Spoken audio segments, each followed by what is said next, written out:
Let's go.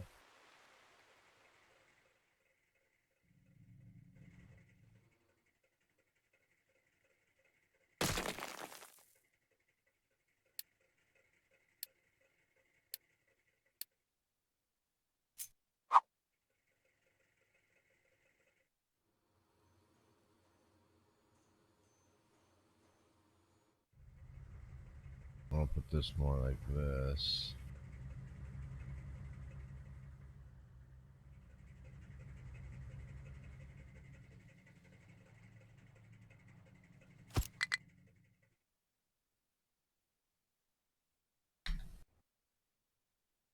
Oh my goodness. How?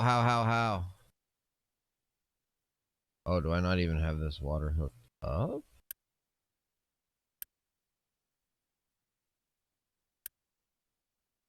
Oh.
don't really know what to... Oh, Guess is in the house. What's up, Guess? What's up, Guess? I don't really know what to do with this ammonia.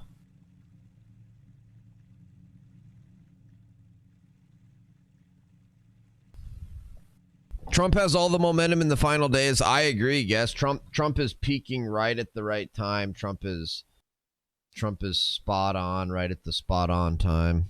Absolutely. Yep, I agree with that. That's good news.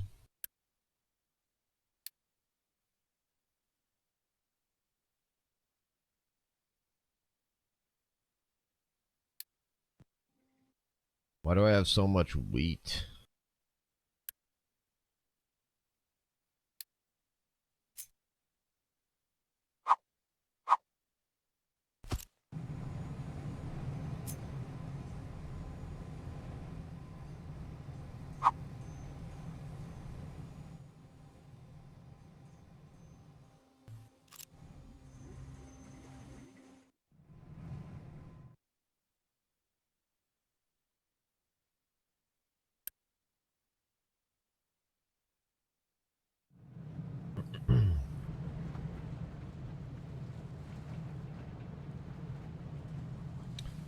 Hydrogen mega vehicles. Oh man, this is insane. Okay, let's see. Actually, I've got a fair amount of hydrogen actually now. Are these things?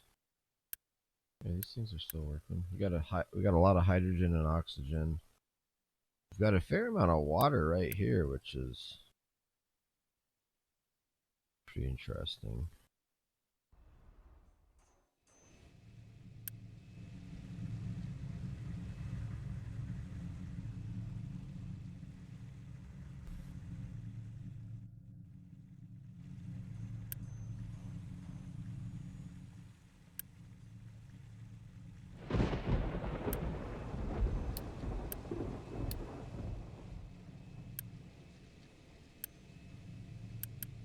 I had to drain the water there momentarily.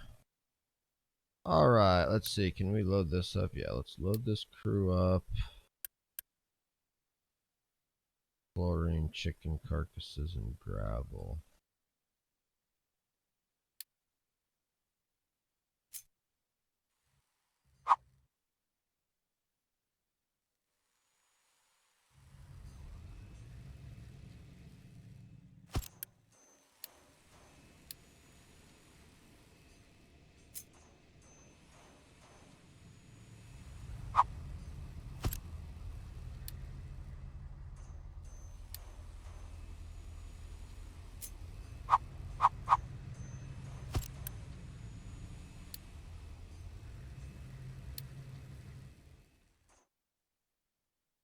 Oh. Yeah, actually, I was gonna listen to something on YouTube here while I play, and I can comment on it as well. If they start calling swing states for Harris with 3% votes in, the rig is afoot. Oh yeah, there's no possible way they could do that or would do that, would they?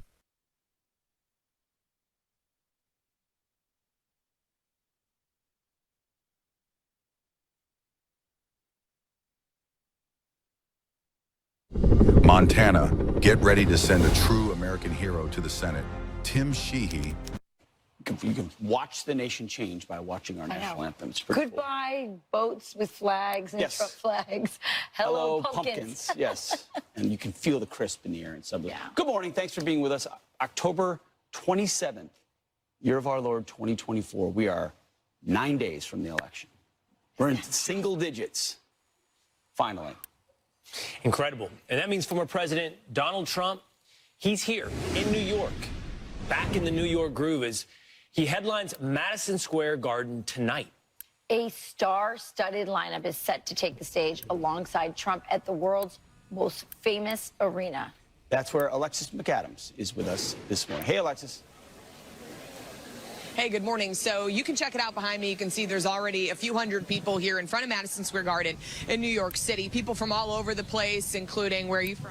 Tennessee. We had some people that were from Brooklyn. Were you from Florida. A lot of Florida people. So you can kind of see a Jersey girl over here. But this is all people that are excited to see the former president at Madison Square Garden. We're expecting about 19,000 people and counting. We just want to show you here the crowd and what it looks like. But this all comes as the former president is expected to highlight illegal immigration, too, which has been a big problem across the country and specifically here in the Big Apple. We're talking about people flooding into the country, migrants who came in illegally since 2022, costing the city billions of dollars. So although it's only 6 a.m., I know you guys have been up for a while, so have these people. The former president's also going to talk about progressive policies that he believes lead to major issues with New York bail reform. Sometimes when we're with him on the trail, he talks about how, he used to love New York, he grew up here, and he thinks it's really kind of gone down the tube. So we're also going to try to check in with some people right now, come back out here live, including you. I know you're from Brooklyn. You said that the former president,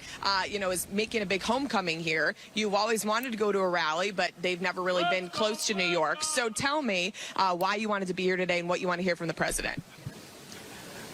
Well, I like his policies. I voted for him in 2016 because I'm an immigrant myself.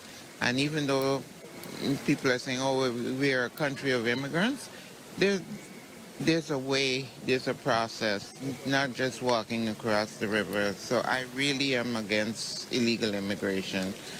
I think in the beginning, a lot of people thought maybe that we're on the Democratic side, thought that, the immigration, letting people into the country was the right thing to do. But then when you saw people crossing illegally and what happens with the cartel, right, and people dying, not even making it here, or they come here and there's, not enough resources then for the American people, it led to a lot of people being upset. Do you think immigration is going to be a top issue this election?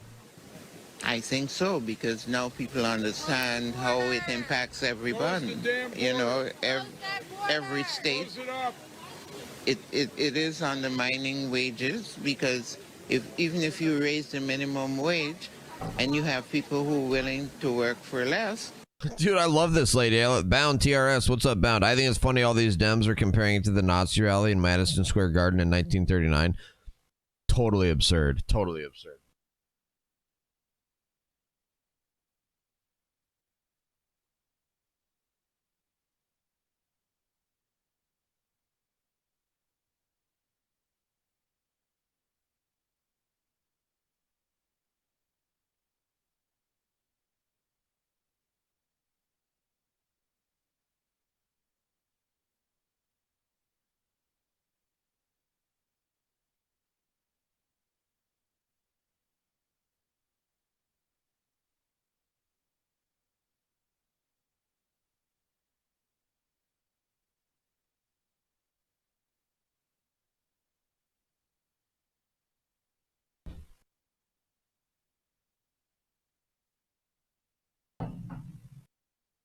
Sorry about that.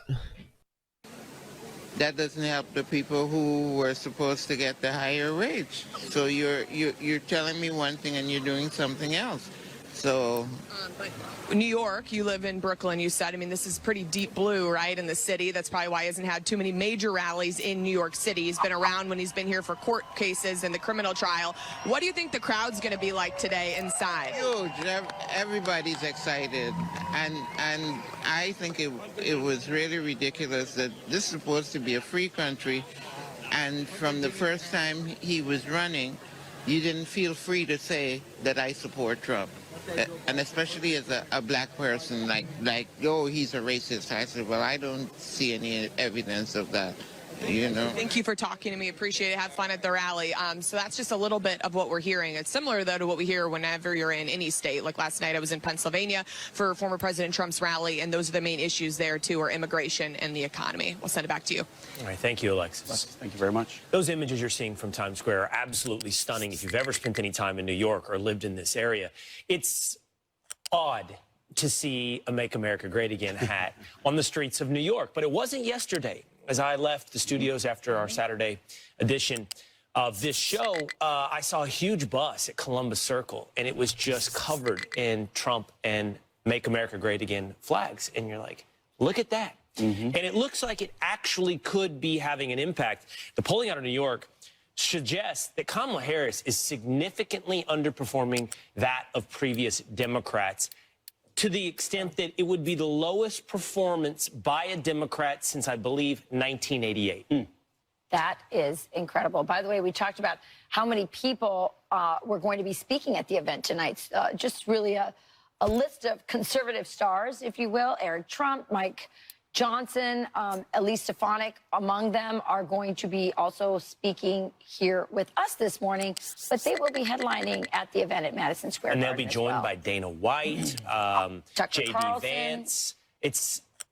I can't even remember the long list, but we'll have it for you a little bit later. Elon Musk, yeah. Elon Musk, 30 plus, something like that, speakers today at the Garden. RFK Jr., absolutely. It's going to be, you get the feeling it's going to be one of those tentpole events where people, yeah. We'll see. But I think he's going to speak at 5 o'clock today at Madison Square Garden. But people already lining up? It's interesting. Let's stay in New York, because the mayor of New York was asked about his party's propensity these days to ramp up the rhetoric and call Trump a fascist. What did Mayor Adams think about that kind of dialogue? It's interesting what he said. Watch this. Hi, Mr. Mayor. I wondered if I could ask you about any communications you've been having with the Trump campaign about this rally or otherwise, and if you believe, as others have said, that the former president is a fascist. You know, I have been had those terms hurled at me by some political leaders in the city, using terms like Hitler and fascist.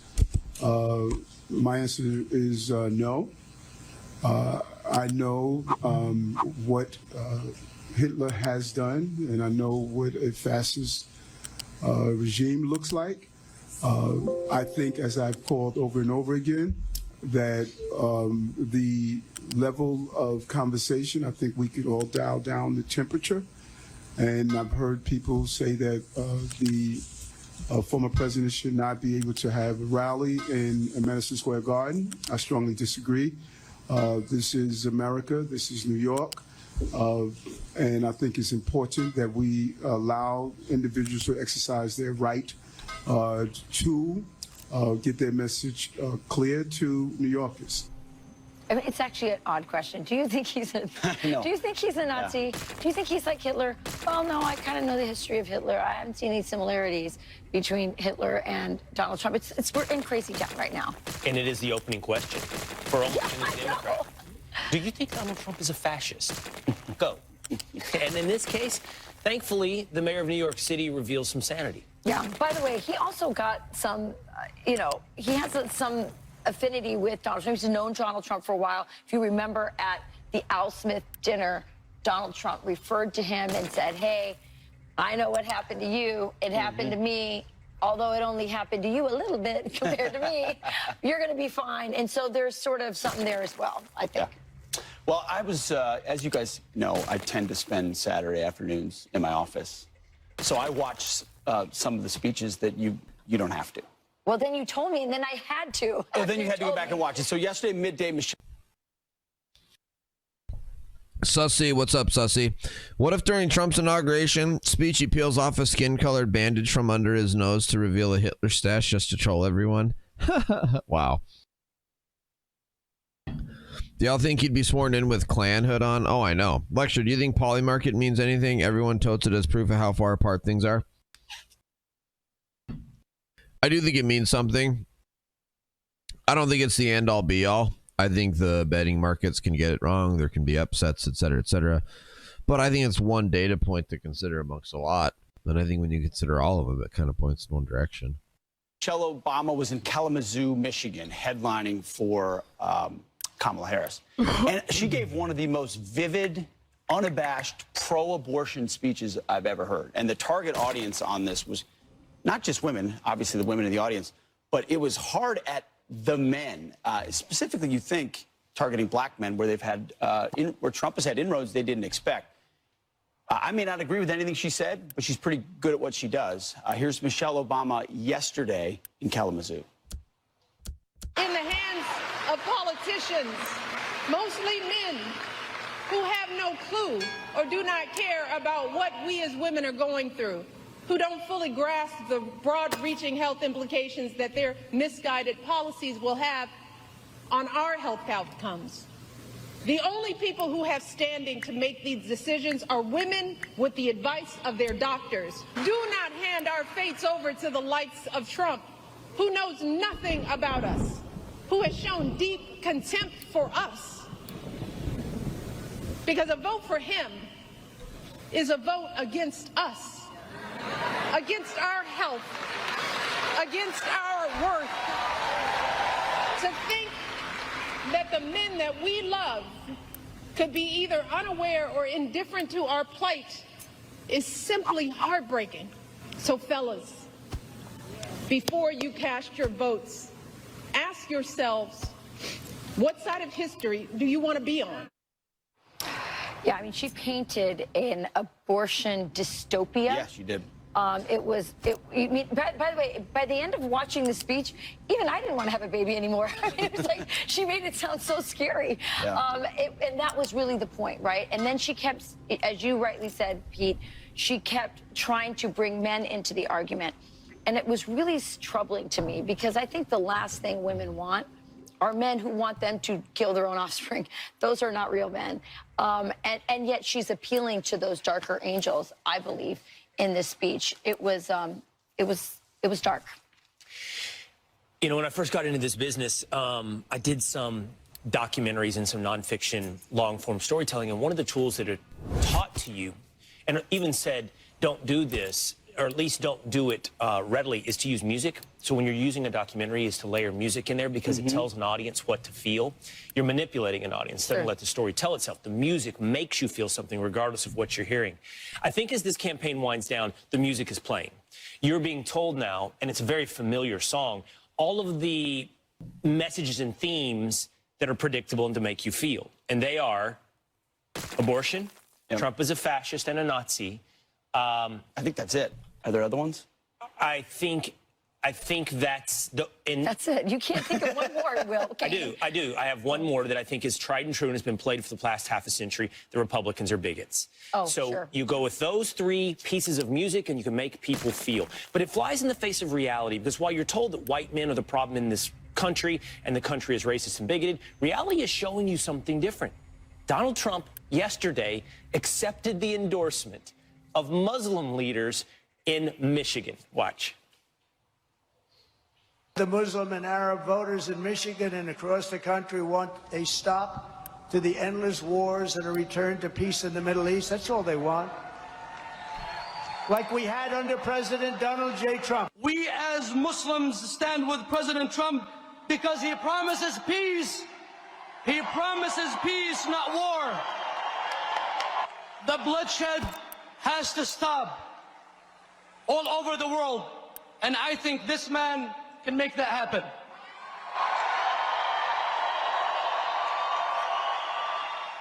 I personally believe that God saved his life twice for a reason.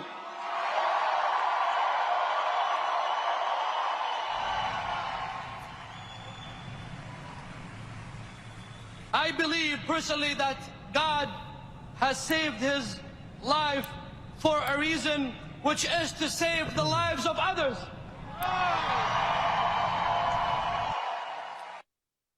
I truly did see, I saw one of my old colleagues from ESPN, white men are the problem. They point to polling that shows, that, only 30% of white men vote Democrat. But in the meantime, Democrats are underpolling with black men. They're underpolling with, this is a huge endorsement right here. In the state of Michigan, Muslim Americans in Michigan. I mean, tell me this constituency besides women, and I would like to even see the polling on women at this point, where Kamala Harris is polling even to the mean of Democrats. Yeah. No, you're absolutely right. This endorsement is really important. I tell you why. Donald Trump is running as on a record as a peacetime president. And his closing message, by the way, Will, is if you want World War III, vote for her. If you want peace, vote for me. And that is a message that I think Jews and Muslims can agree on, that everyone can agree on. We all want peace. And I think they're looking at him. And by the way, Donald Trump has Lebanese. He's married to his daughter is married to a Lebanese Christian man. Tiffany is, and his other daughter is married to a Jewish man, and now she's Jewish too.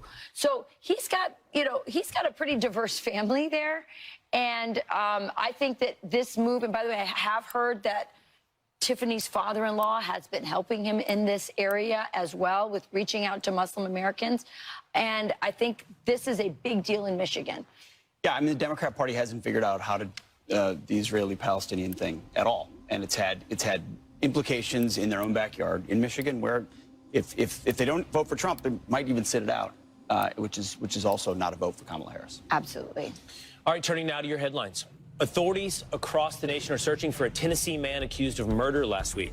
Deputies releasing these images of the suspect. They say they found a victim in a body of water with an ID that didn't belong to him. Investigators say the ID was connected to fraudulent activity linked to the suspect, who reportedly has ties to Alabama, Montana, Alaska, Kentucky, and Florida. Now to a Fox News alert. At least 35 people are hurt after a truck rammed into a bus stop just outside of Tel Aviv this morning. The bus stop is near Mossad headquarters and several IDF intelligence units. This is happening as satellite photos confirming that Israel hit a former nuclear weapons test building and missile facilities during its counterstrike on Iran. And the daughter of the owner of the LA Times says the paper chose not to endorse Vice President Harris due to Harris's support of Israel. Harris has received the overwhelming majority of newspaper endorsements, but has missed out on a couple of notable publications, including the Washington Post, and in fact has way fewer newspaper endorsements than any Democratic candidate, as you can see there on your screen from the past. This comes as the former editor-at-large at the Washington Post claims Jeff Bezos colluded with Trump in denying an endorsement of Kamala Harris. Said they coordinated. What's the quid? What's the pro? Don't know. Blue Angel. Bezos' space. Oh. And now to the World Series. The Dodgers taking a 2-game series lead over the Yankees with a 4-2 win in L.A. last night, thanks to some great pitching. Strikes out swinging. Ghana with a slider. Gleyber Torres grinds the first pitch to third, and Max Muncy will throw over to get him. 1 pitch, 1 out for Yamamoto. This was a must-score inning for the Yankees. Got him swinging. Yoshinobu Yamamoto is on a roll in Game 2. Now the series comes to New York City for Game 3 tomorrow night on Fox, as Dodgers superstar Shohei Ohtani could miss the game with a shoulder injury. Coverage will start at 7 o'clock Eastern time, and those are your headlines. There you go. Yes, I'm still thinking about. I wish we could get somebody from Michigan on to tell us if really what that endorsement means. I mean, if Trump wins Michigan, it's over. I would want to know about the dynamics. Which leaders are there? Does that represent the entire state? Right. Leaders can mean a lot of things. Will it reflect into votes, too? Be interesting. Yeah, it's fascinating. We need the Selena Zito of Michigan. But Michigan, who is that? Is it maybe Tudor Yeah. Maybe Tudor Dixon? Could be. We'll start looking. All right, start spreading the news. President Trump returns to New York today to headline Madison Square Garden, breaking down his play for the Democrat stronghold. Next. It hasn't been done for a long time, but we are going to win New York.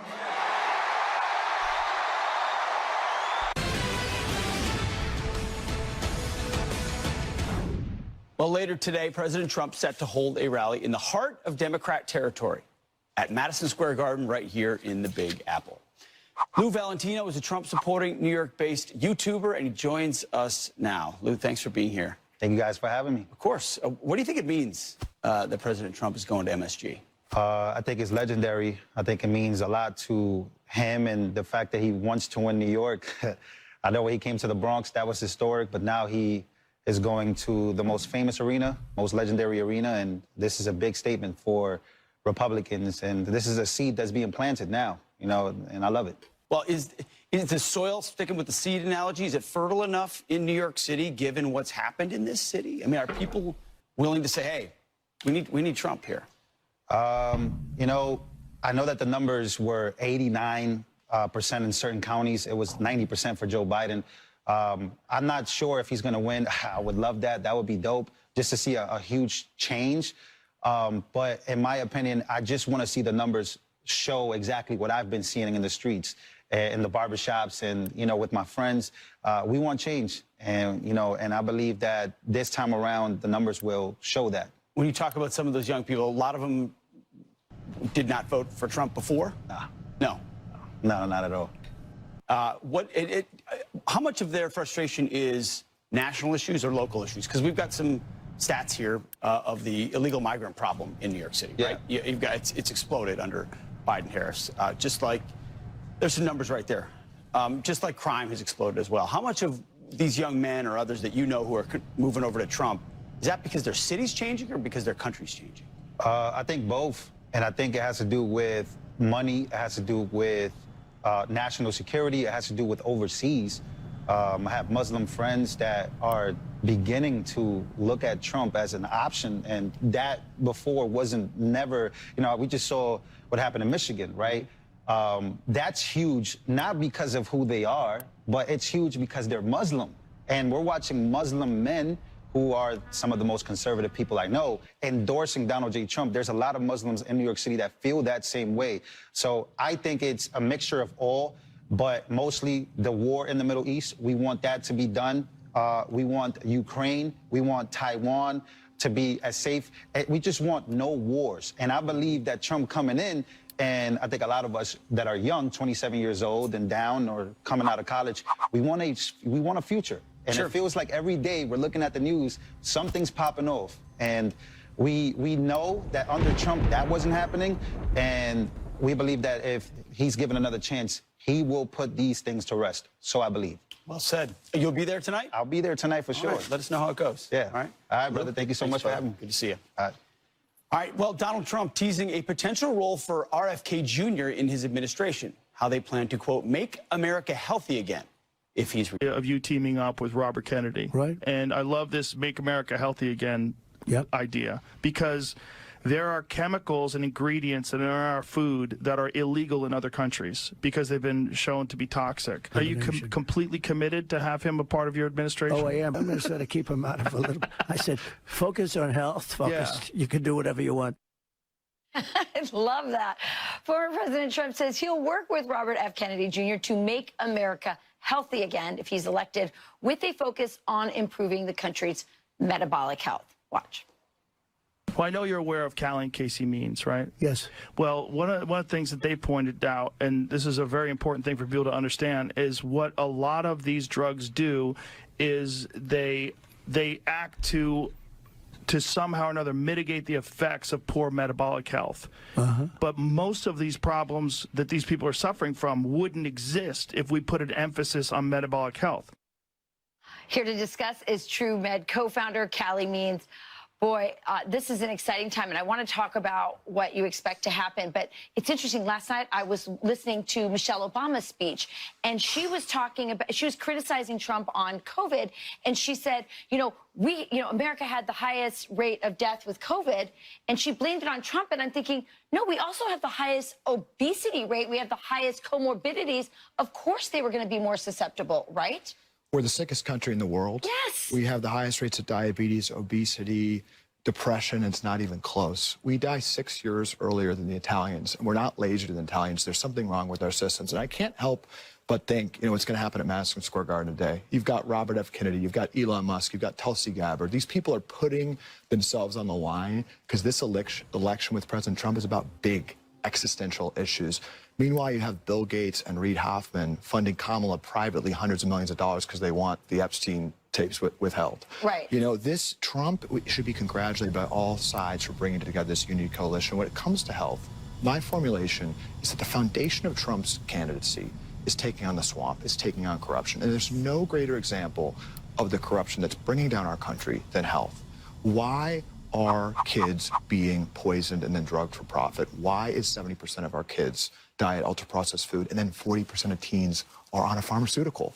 These are big, that is the most astounding number. Questions. And it's so true. And, what's happening with RFK and what happened when he stood out there with Trump and they said, make America healthy again, it's not left versus right anymore. It's corruption versus the American people. And there's one side calling these out. This is a corruption that's been in place for decades. And finally, a candidate is giving an optimistic message that we can fix this very quickly. And I think that's how can it be fixed, Callie? Because I believe that Trump is going to unleash. It was funny at the Al Smith dinner. He said, "I'm going to unleash him. I might have to rein him back a little bit, but he's going to unleash him on this." I have to believe that right now the lobbyists are girding themselves. Yo, Guac Scott, what's up, Ranger and Rogue? What's up? What do you think about DoD directive?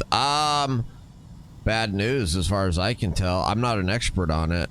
I'd like to.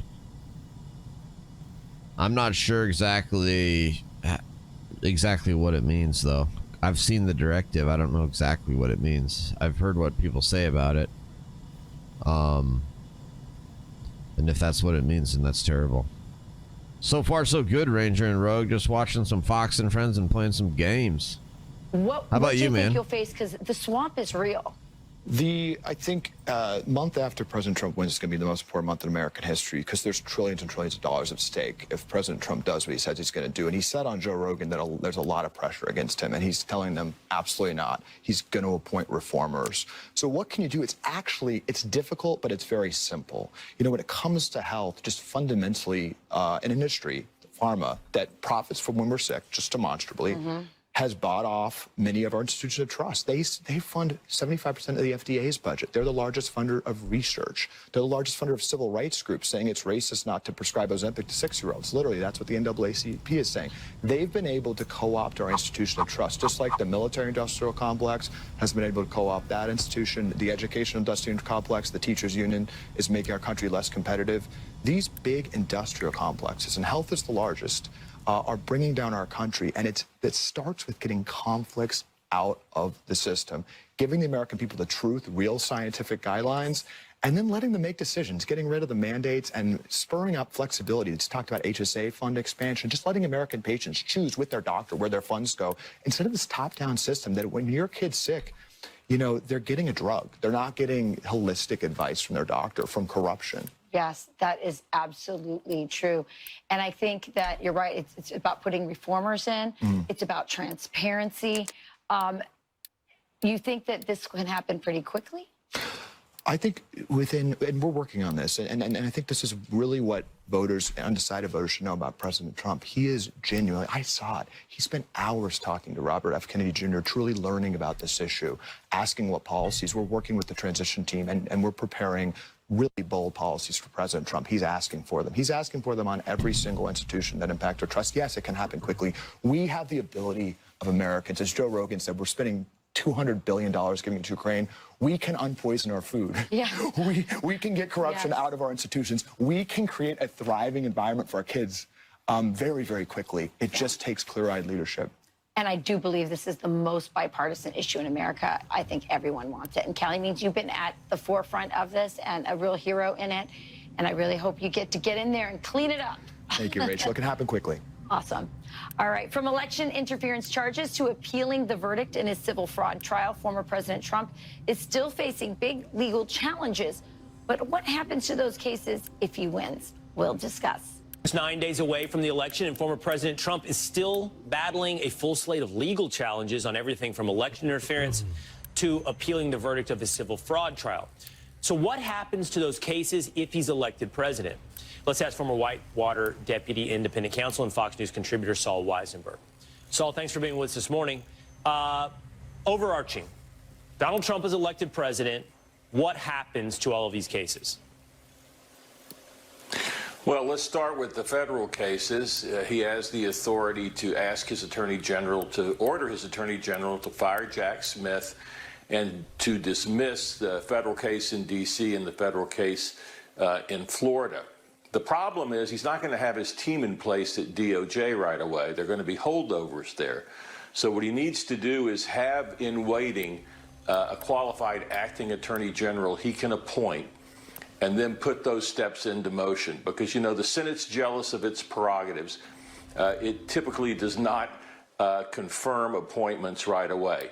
So what happens then? What happens if Trump has an acting attorney general in there who does fire Jack Smith and move to dismiss these cases? Well, it ain't over yet. Judge Cannon in Florida, federal judge, we can expect her to agree to DOJ's motion to dismiss. They can't just say, we dismiss, it's in court. So she'll have to approve that with an order. She'll do it, I think. But Judge Chutkan in D.C. is unlikely to do that. If you recall, when Bill Barr moved to dismiss the indictment against Michael Flynn, rightfully so in my opinion, the judge there, Emmett Sullivan, refused to do it. And so Flynn had to be pardoned ultimately before Trump left office. So it'll be litigated. I think ultimately President Trump will win that, but it won't be quick and easy. It won't go through dismissal, you're saying. It'll be litigated. Being a sitting president actually wouldn't change the equation in that particular case, even if you were able to get Jack Smith replaced. That's the federal trials. Go to the state side, because there's a couple of those as well, most notably right here in New York. Well, obviously, he's got a lot less influence over the state cases.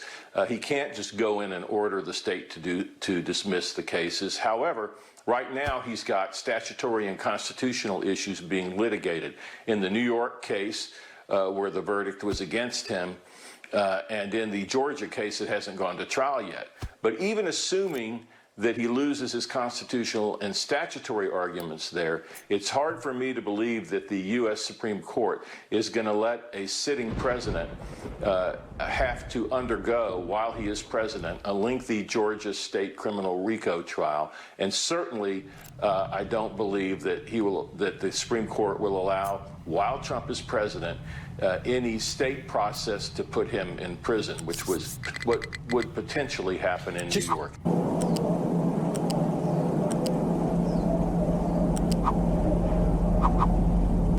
That's ridiculous, dude.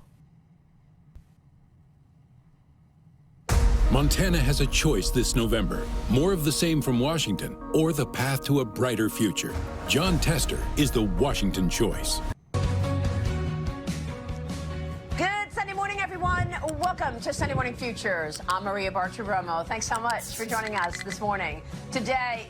And what stands between us, the Iranian people, and the rest of the world and our neighbors is this regime. And as long as this regime is there, our primary duty is to do our part in getting rid of it. Coming up, Ohio Congressman and House Intelligence Committee Chairman Mike Turner on Israel's retaliation and the impact on America. Plus, former Trump National Security Advisor Victoria Coates on the Biden-Harris foreign policies that got us here.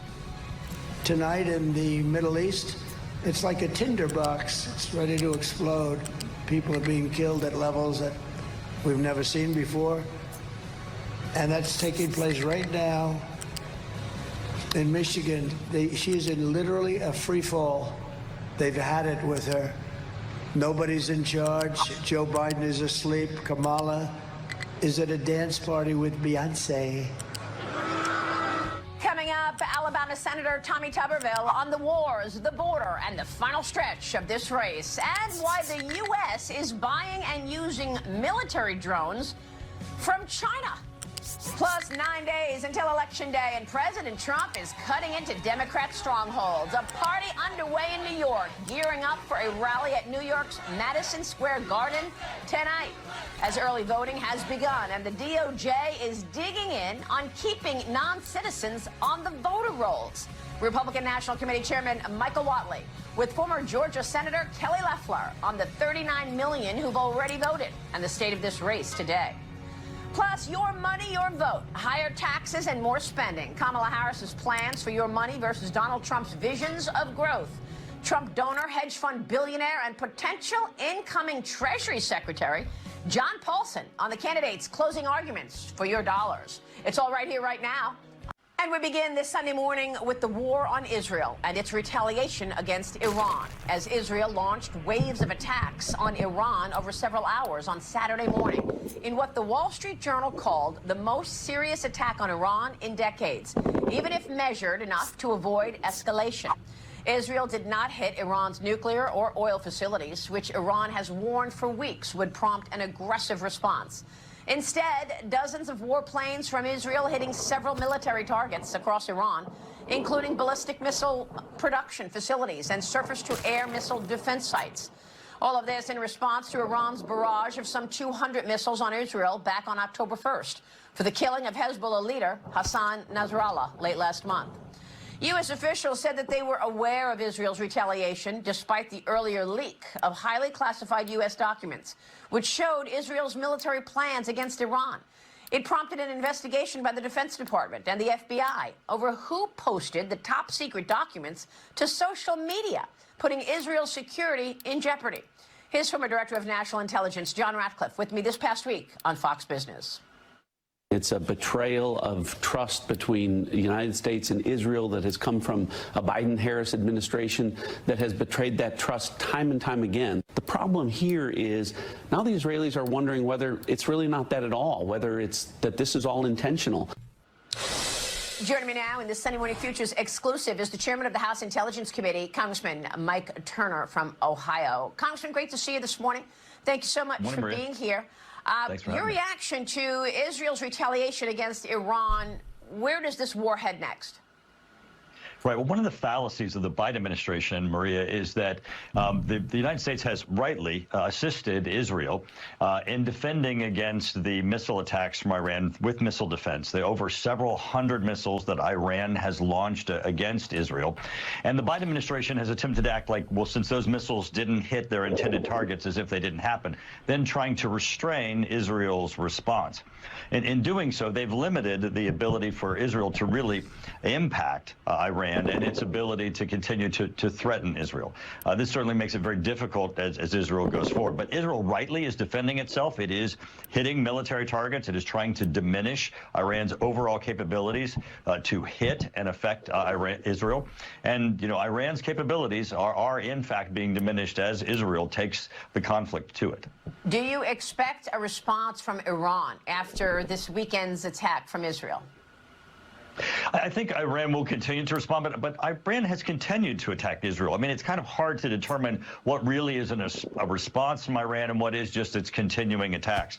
Part of the other problems with the Biden administration is they've continued to look at this as just a regional conflict rather than just the continuation of Iran's efforts to continue to attack Israel, to challenge its right to exist with its proxies, Hezbollah and Hamas, and now Iran's direct attacks on Israel itself. Tell me about this leak. How is it possible that Israel's military plans against Iran get leaked on social media?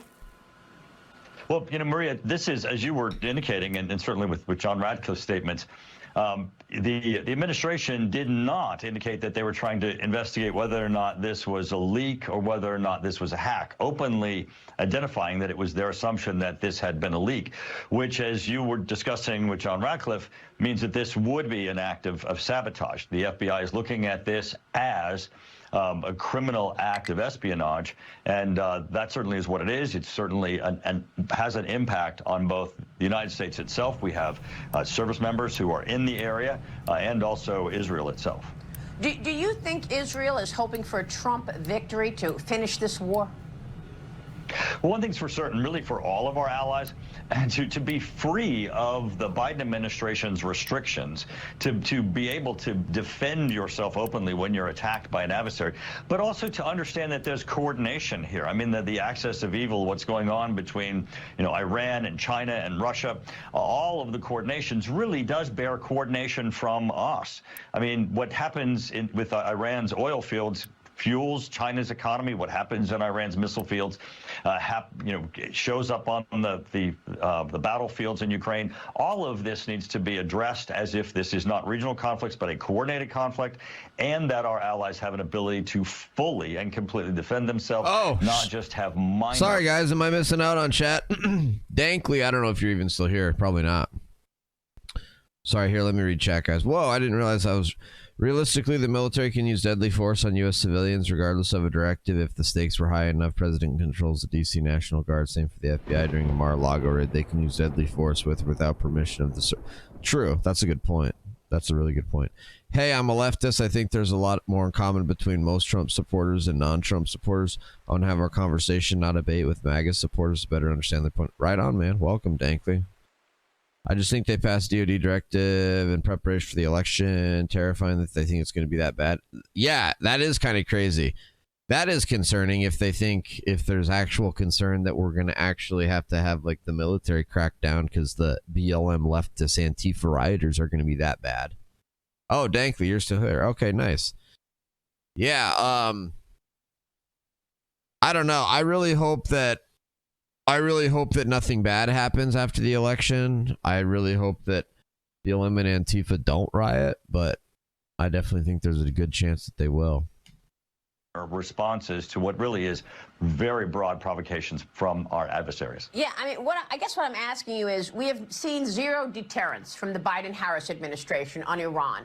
Iran hacked into the Trump campaign. Iran has had, targets on Trump's back, on Mike Pompeo's back, outwardly saying we want to assassinate Donald Trump. There's been no response from the Biden-Harris administration. Do you believe Israel wants Trump to win? Well, I think absolutely.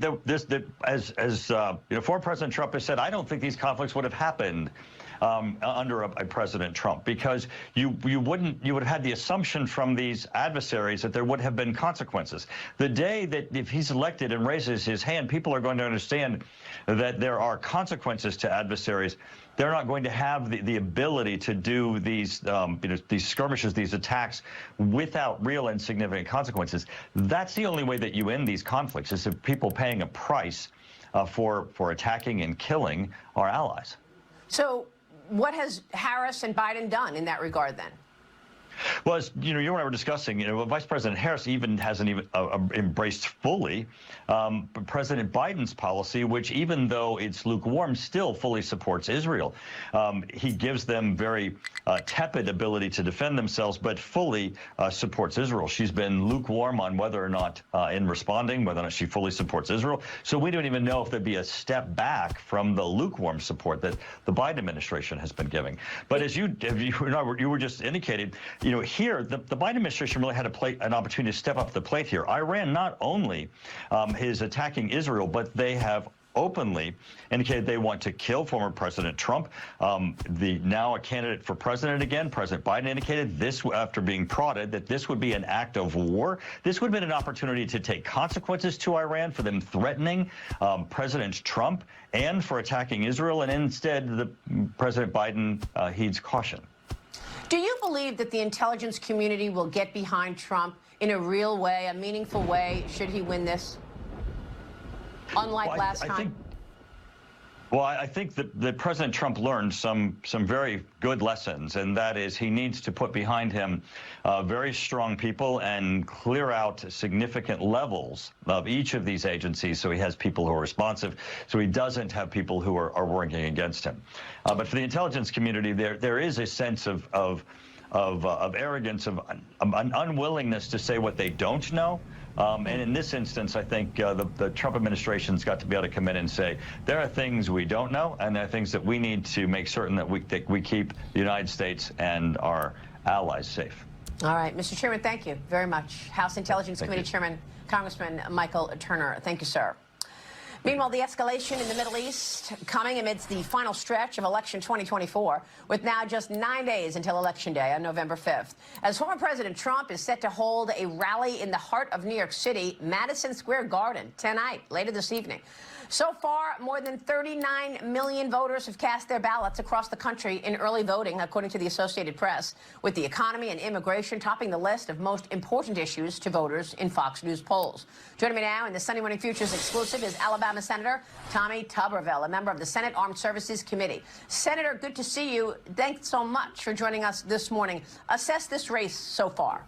Well, it's looking good in a lot of areas. The one thing I've been really concentrating on myself is Senate races. Of course, we're all helping President Trump, but we know we have to get the Senate. It looks good in several places. Even we're gaining ground in some that we didn't think we would 2 or 3 weeks ago, Maria. But again, it's all about winning the White House, the Senate, and the House. We've got to be able to put rehab back in this country. Our country's in a tailspin. The Biden administration has been disastrous from top to bottom. Nobody can trust this administration. Nobody can depend on them, not us as American citizens, nor our allies overseas. Well, Mitch McConnell will be stepping down. Let's talk about the Senate for a moment. Do you believe Senate leadership, whoever that may be, will align with President Trump? Who do you want to see in the lead in the Senate? Well, there's no doubt. I'm not going to vote for anybody that's not on board with President Trump. Been there, done that, seen what's happened. We have to have strong leadership that believes in the American people, believes in our Constitution, and gets away from this deep state emotional bureaucracy that we have in Washington, D.C. I'm looking forward to being the majority. I've been in 4 years now, and I've not been in the majority at all. We've been kicked in the teeth by Senator Schumer and the Democrats. It's time to get back to realization. It's time that the American people can trust their people in Washington, D.C., and I'm looking forward to and showing the people that we're for the people in this country first and foremost. So how does that happen? Who do you want to see in the lead? Who do you want to see in Mitch McConnell's role? Well, of course, you got John Thune and John Cornyn. They're the two front runners, but as I've told both of them, I'm not making a decision on anybody to see who gets into the Senate from this election. We got a chance, Maria, to have 3 or 4 people come in that's not been in there, and they can make a huge difference in who our leadership is. But we've got some good choices. We're going to have to place, obviously, J.D. Vance when he gets to become vice president. But we've got to have a strong Senate. We've got to stand behind President Trump. Yeah, so what about the Pennsylvania race? Do you think Dave McCormick has a shot here? Do you agree with Fetterman that Pennsylvania is, the most important here? Whoever takes Pennsylvania wins this race? I think Fetterman could be very, very right here. Of course, there's a lot of states that's going to make a lot of difference. I think Dave McCormick's run a very good race. He's pushing very hard. It's going to be real close there. The one I really liked that most people counted us out was the one in Wisconsin and the one in Ohio. I think we got a good chance to take both of those from 2 sitting senators on the Democratic side that could really make a difference for the American people. Look at these crowds in New York City tonight. Unbelievable. You're going to the MSG rally, right? It's going to happen today, beginning at 5 p.m. Eastern. He's going right into Democrat strongholds. Do you also predict a win in the House, by the way? I think we got a great chance in the House. I don't know as much about that as I do the Senate, but I'm looking forward to this rally tonight. I've been to several of them, a bunch of them over the years with President Trump. He told me a year ago, Maria, that we're playing golf one day. He says, Coach, I'm going to have a great chance to win New York. I said, you lost your mind. He goes, you wait and see. We're going to work New York hard. We're going to get the people and tell people the truth about what's happening, and we're going to clean our city and our states up around the country, and New York's going to be one of them. So, hey, he's giving it a run for it, and I think he's got a good chance. Wow, that is incredible if he were to take New York. It sounds like you think we could see a unified government. Do you think you could do a Republican sweep here? Well, I think we could. It's going to be very close. Again, I don't know much about the House. I think the Senate, I think we're going to get 51 to 54 seats in the Senate, just the work that I've seen over the last 4 or 5 months. Then, of course, President Trump, he's run a very strong campaign the last three weeks, Maria. He's got to win. Our country is in such tailspin. And, the people that say they might not vote for President Trump is the young people, and they're voting against their future. I don't understand that. I've been trying to tell all these young people across the country, your future is at stake. If you don't elect somebody that believes in America and believes in the Constitution like President Trump, you're going to have a tough time in life. So looking forward to working hopefully with a lot of these young kids, getting them to vote for President Trump. All of this in the face of adversaries wanting to pounce. For example, China. Senator, you're on the Armed Services Committee in the Senate. I've got to ask you about buying drones from China. I understand that the U.S. buys and uses DJI drones in our military. So explain this to me, and does that mean that whatever the DJI drones see, China sees as well? Why is our military using drones from China? Exactly. They call us, we call China our adversary. They're really our competitor. And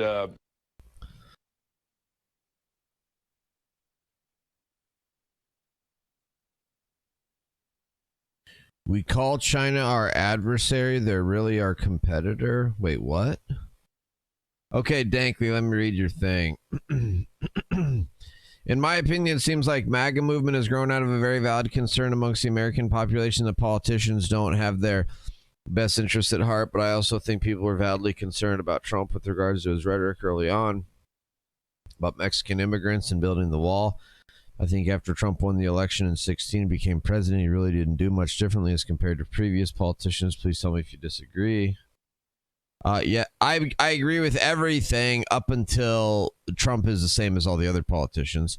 You're absolutely right. You're absolutely right that the American people have absolutely very valid concerns that our politician class has been degrading and not representing the people and corrupt as hell and everything else. That absolutely has been happening and is happening. And that's why we need Trump so badly, is because we've had corruption and so many problems. So that's why it's so important to have Trump. Trump was different. Trump is different. Trump has RFK Jr.'s support. Trump had fought against the deep state. Trump fought against the bureaucracy. Trump fought against the establishment. Trump fought against. Now, did Trump lose some battles and make some mistakes? And absolutely. But was he the same as all? No, he wasn't. He did things that no other politicians ever did or ever could. He moved America's embassy to Jerusalem in Israel, as one example. There's many examples of things that Trump did that politicians had been promising forever and never had ever done. That's just one example. There's many of those. Why do you think the establishment went after him so hard? They went after him so hard because Trump is not like all the other politicians.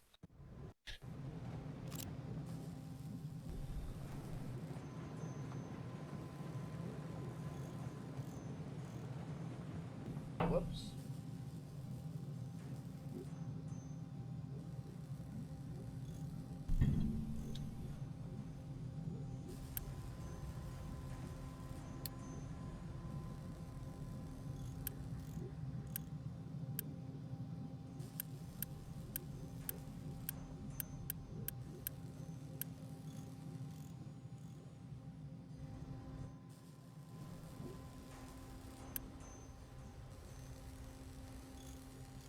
Man, we need to be making more snacks.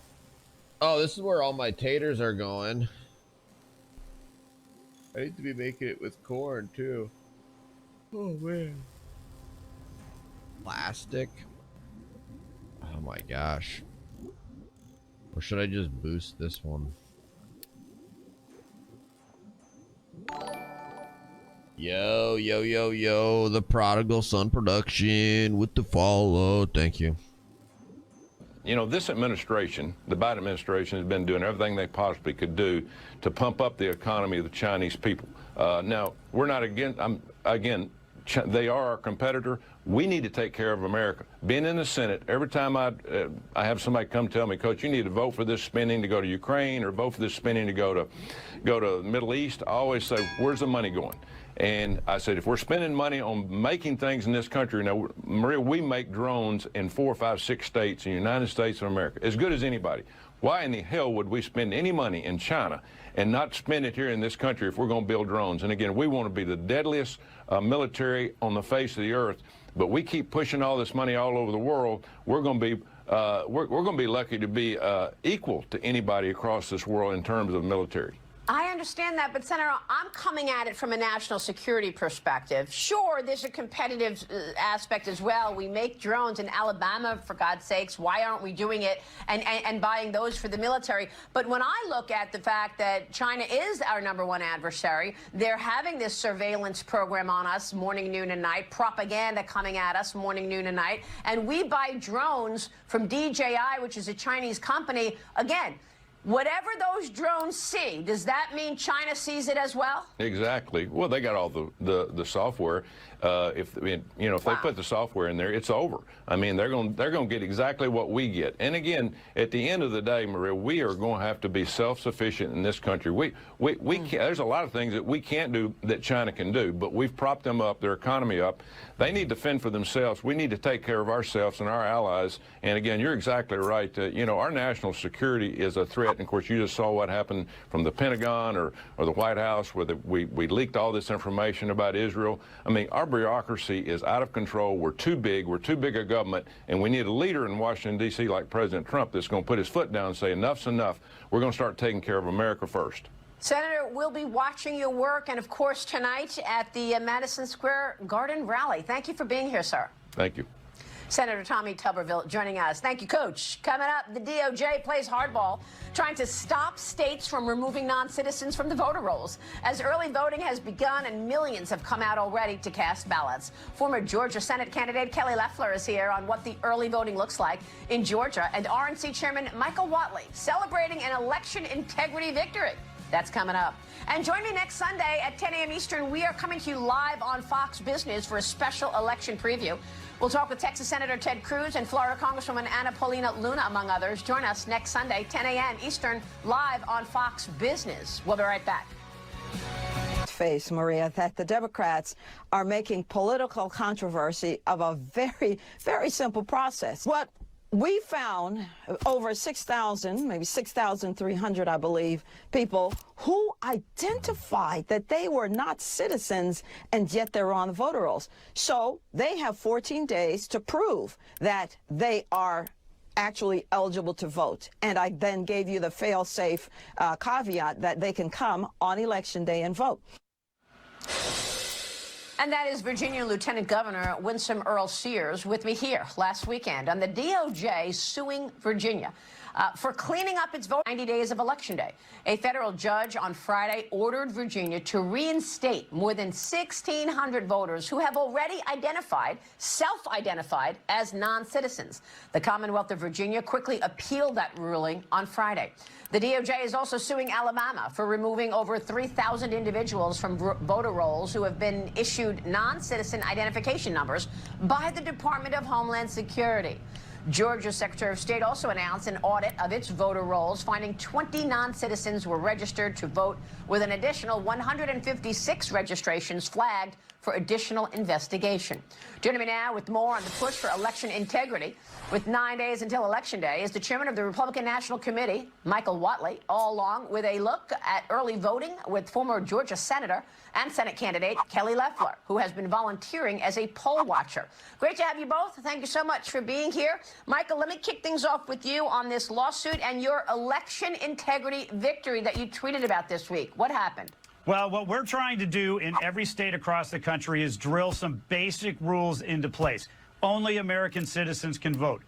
We want to get voter ID in every state. We want the states to clean up their voter rolls. And where we have mail-in balloting, we want to make sure that those ballots are going to be properly returned by Election Day. So we got a huge win out of the Fifth Circuit that basically said ballots need to be in by Election Day. That's a very big win for us because there's a lot of states who want to extend that 3 days or 5 days or 7 days past the election.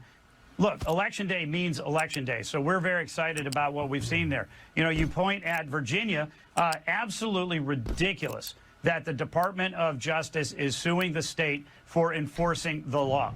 It has been the law in Virginia since Tim Kaine, Democrat, who was governor at the time, signed that bill. It is the law all across this country that you have to be a citizen to vote in a federal election.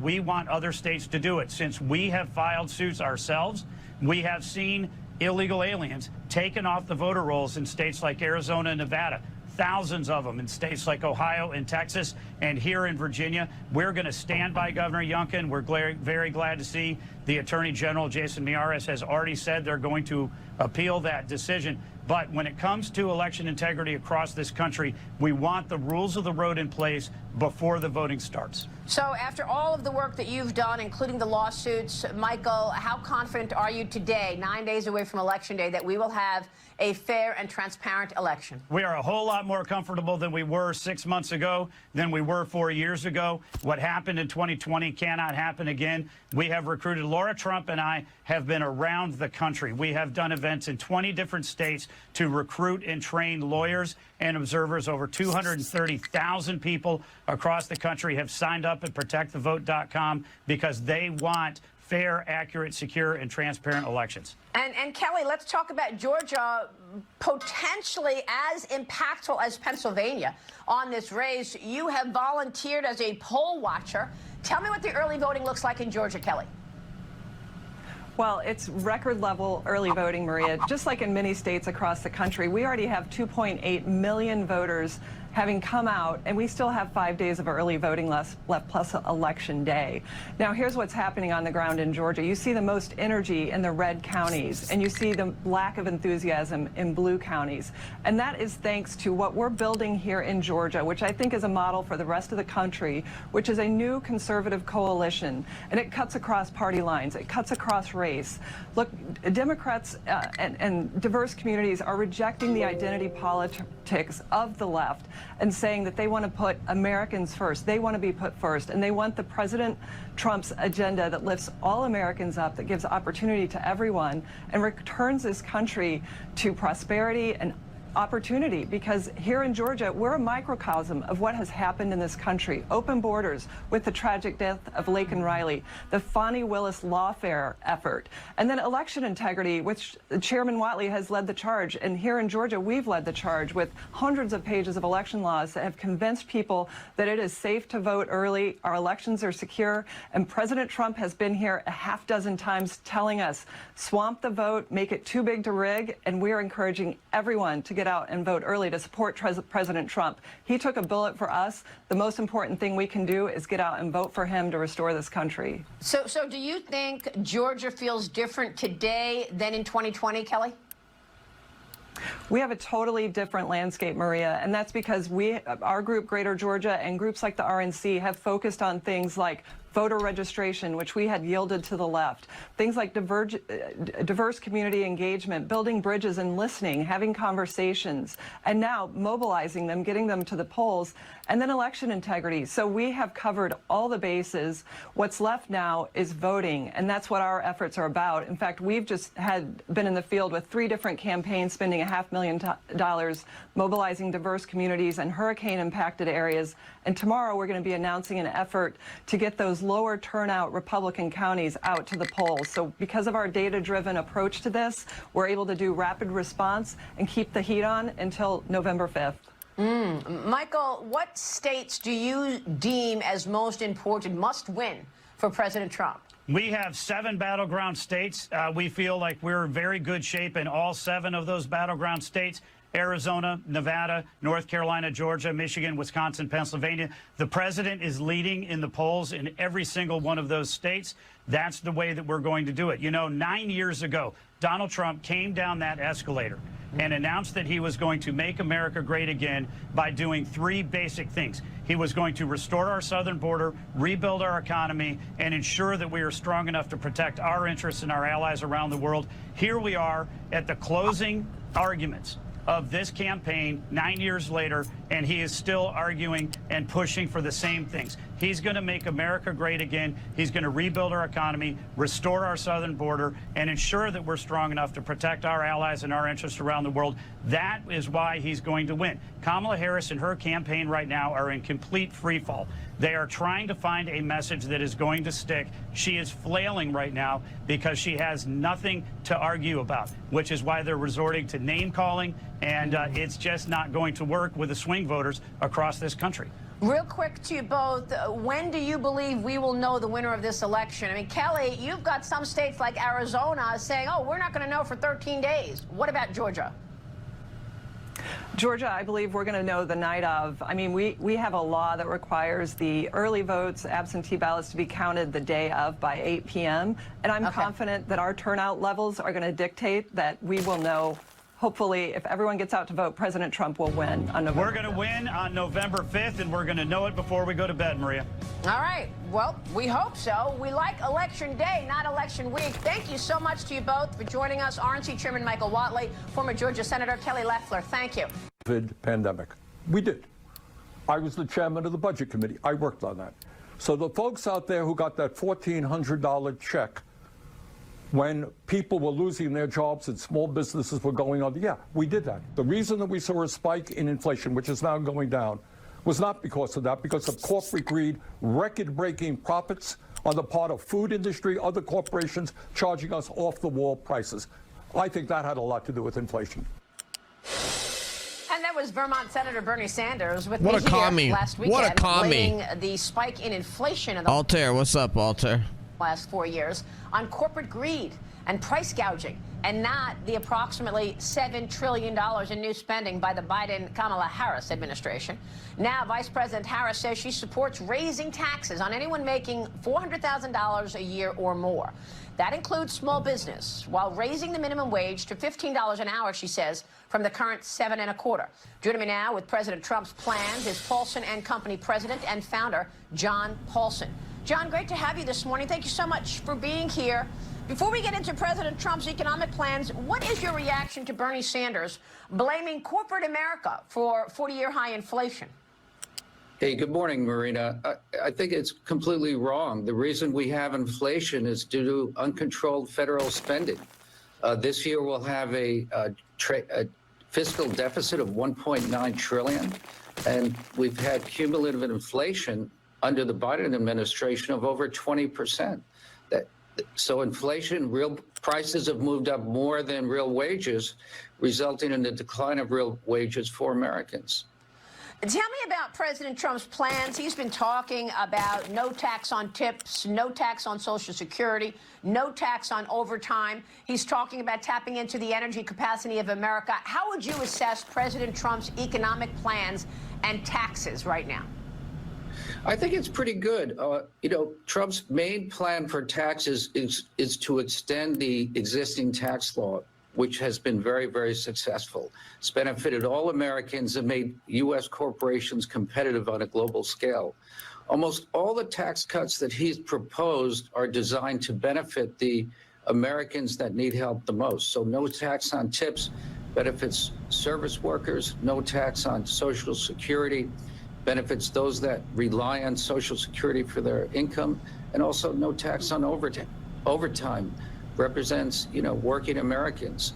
So the tax policy is designed to preserve the existing benefits and then to provide relief for those that need the help the most.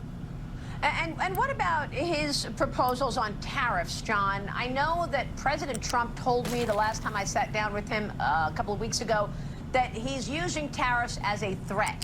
But I want to get your take on the criticism from folks like the Wall Street Journal and others that tariffs will ultimately only lead to higher prices for American citizens.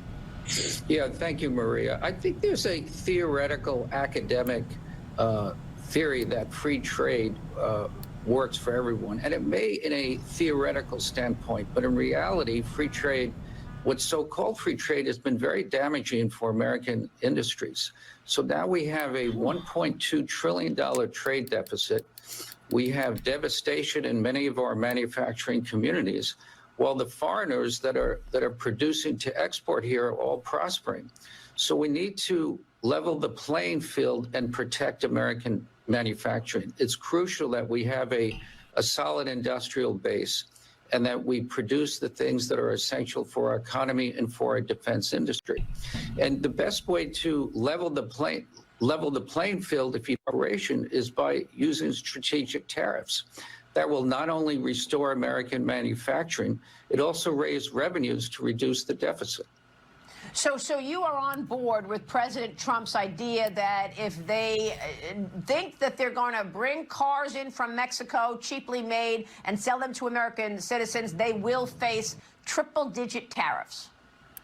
I don't know if it's triple-digit, but you need to raise them enough to prevent American manufacturing.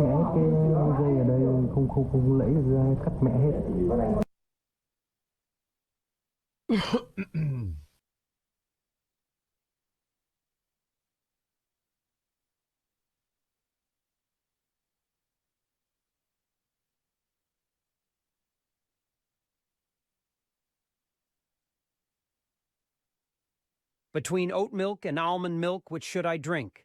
Neither. This is a protein drink. You've got all. Well, thank you for making time for us. The last time we spoke, Iran had just launched a ballistic missile attack on Israel. And this Friday, Israel did retaliate against Iran. At the debate, I asked you about your position, and you said it's up to Israel to do whatever it is they think they need to do. The thing is that doesn't address the question of the safety of U.S. military personnel in the region. Right now, about 43,000 of them. It doesn't address the question of whether the United States, as the largest weapons supplier, should have a say, as they do under U.S. law, as to how those weapons are used. In a Trump-Vance administration, would you keep the troops we have in the Middle East, or would you pull them out, as President Trump tried to do in his first administration? Well, obviously, we have a lot of troops in a lot of different parts of the Middle East. I think it's reasonable to support Israel as it deals with this extremely unprovoked attack from Iran. And let's step back a little bit here, because the reason that Iran has all of these weapons to fire at Israel is because they have a lot of money. And where do they get that money from? From the easing of oil sanctions and from the release of a lot of money that the Biden-Harris administration had effectively locked up. They released it, and the promise of releasing it is that somehow it would make the Iranians a better partner, would maybe get them a little bit more on the trajectory to being a reasonable country. That's not happening. They're just using that money to buy weapons that they launch against American. They're tightening them up. They're going in the other direction after making a big mistake, and that big mistake was to empower Iran financially to afford a lot of weapons that they're not firing, not just at the Israelis, but also at us, and they're also arming the Houthis, and that's obviously affecting global trade. So I think the first and biggest mistake, the thing that we need to change, is we need to stop giving the Iranians money that they use to make ourselves and our allies weaker in the region. But when it comes to Israel specifically, look, I don't think that we should be taking assets out of the Middle East at a time when our most important ally in the region is coming under significant attack. I don't think that would send the right message. And most importantly, it's not just Israel, it's us. We have interests that are important in the Middle East. We obviously have to deal with the Houthis somehow because we want to reopen the lines of global trade. Very hard to do that if we do a full-scale withdrawal. But if there's certain countries where maybe we shouldn't have troops, I'm willing to have that conversation. But you're talking about 14 different theaters, 14 different troop deployments. It's hard to make a broad stroke conclusion about the whole thing. Will it be a specific question on Iraq, since the Biden administration said 2026, the year you have to make a decision on troops? Do you have a view on that at this point? On Iraq specifically? Yes. No, I mean, look, I think we need to look at the situation. We obviously need to have a conversation with our allies in Iraq and obviously recognize what is the direction of Iraq? Are they becoming more and more allies of Iran? Are they becoming a little bit more of a good partner in the Middle East? So it's hard to say what we're going to do 2 years down the road because we don't know what the world is going to look like 2 years down the road. Staying on national security, as you know, the FBI and the Director of National Intelligence on Friday said Russia is behind a fake video that is circulating of someone tearing up ballots in Pennsylvania, the state we're sitting in right now. They assess Russia will release more media like this in the coming weeks. What price should Moscow pay for trying to manipulate American voters? Well, look, I think a lot of countries are going to try to manipulate our voters. They're going to try to manipulate our elections. That's what they do. I think the bigger question is what is in our best interest vis-a-vis Russia, not what price Russia should pay for putting out social media videos. And I think what's in our best interest vis-a-vis Russia is in particular for them to stop supporting the Iranians as the Iranians engage in acts of aggression. And I think when it comes to Europe, it's important for the killing to stop in Russia and Ukraine. I don't think that we should set American foreign policy based on a foreign country spreading videos on social media. I think we should set American foreign policy based on what's in our best interest as a United States. You don't consider that election interference and crossing a red line? I think it's bad. But social media posts and social media videos, Margaret, do you want us to go to war because the Russians made a ridiculous video or paid for it? There are options other than war, as you know, sanctions, other measures. I mean, but that doesn't... This raises a difficult question, Margaret, because manipulating voters is part of our democracy. Everything that we've tried, a lot of the sanctions that we've tried, they've gone off like a wet firecracker. We promised at the beginning of the Russia-Ukraine war that we would engage in financial nuclear war against the Russians. Biden administration, Harris administration officials talked about how our sanctions would cripple their economy. They didn't. And so we have to be realistic about what America can accomplish, compare it against our national interests, and just be smart about this. I don't think that we should overreact to anything. What we should do is encourage our fellow Americans to be careful. Don't trust everything that you see on social media. And of course, we should push back where appropriate. But that's the big question, is what is an appropriate response to a country making social media videos? I'm not going to make a commitment to that sitting right here. Do you have full confidence that the state of Pennsylvania and the election officials here are administering this election fairly? Do you foresee litigation in this state? Look, I think that they're doing a good job. I think that they're doing a better job than they were in 2020. And most importantly, I think most Americans are seeing, whether it's voter ID in places like Wisconsin or Georgia, or a little bit of tightening of the regulations around signature verification in places like Pennsylvania, that I think our elections are in a pretty good spot in 2024. Obviously, if something comes up, we don't know what the future is going to hold. If we see evidence, for example, of an illegal alien casting a ballot, yeah, we're going to challenge that in court. But seeing what I see right now, 10 days out from the election, Margaret, I think Pennsylvania is in a really good spot. I think we're going to win the state, and I think Pennsylvanians, Republicans, Democrats, Independents should have confidence in the elections here. At a minimum, would you call on Moscow to knock it off, to not post videos like Well, of this course, in the coming weeks? I'd call them to knock it off, but this is not a schoolyard. I call on Moscow to knock it off. Are they actually going to do it? We need to have a real serious conversation with the Russians, but also with ourselves about what tools of diplomacy and statecraft we have to dissuade the Russians. So yeah, I condemn the Russians for funding fake social media views, but I don't think that my job as a statesman, as a person who wants to be the next vice president of the United States, is to go engage in saber rattling. My job is to figure out how we can best respond to these threats.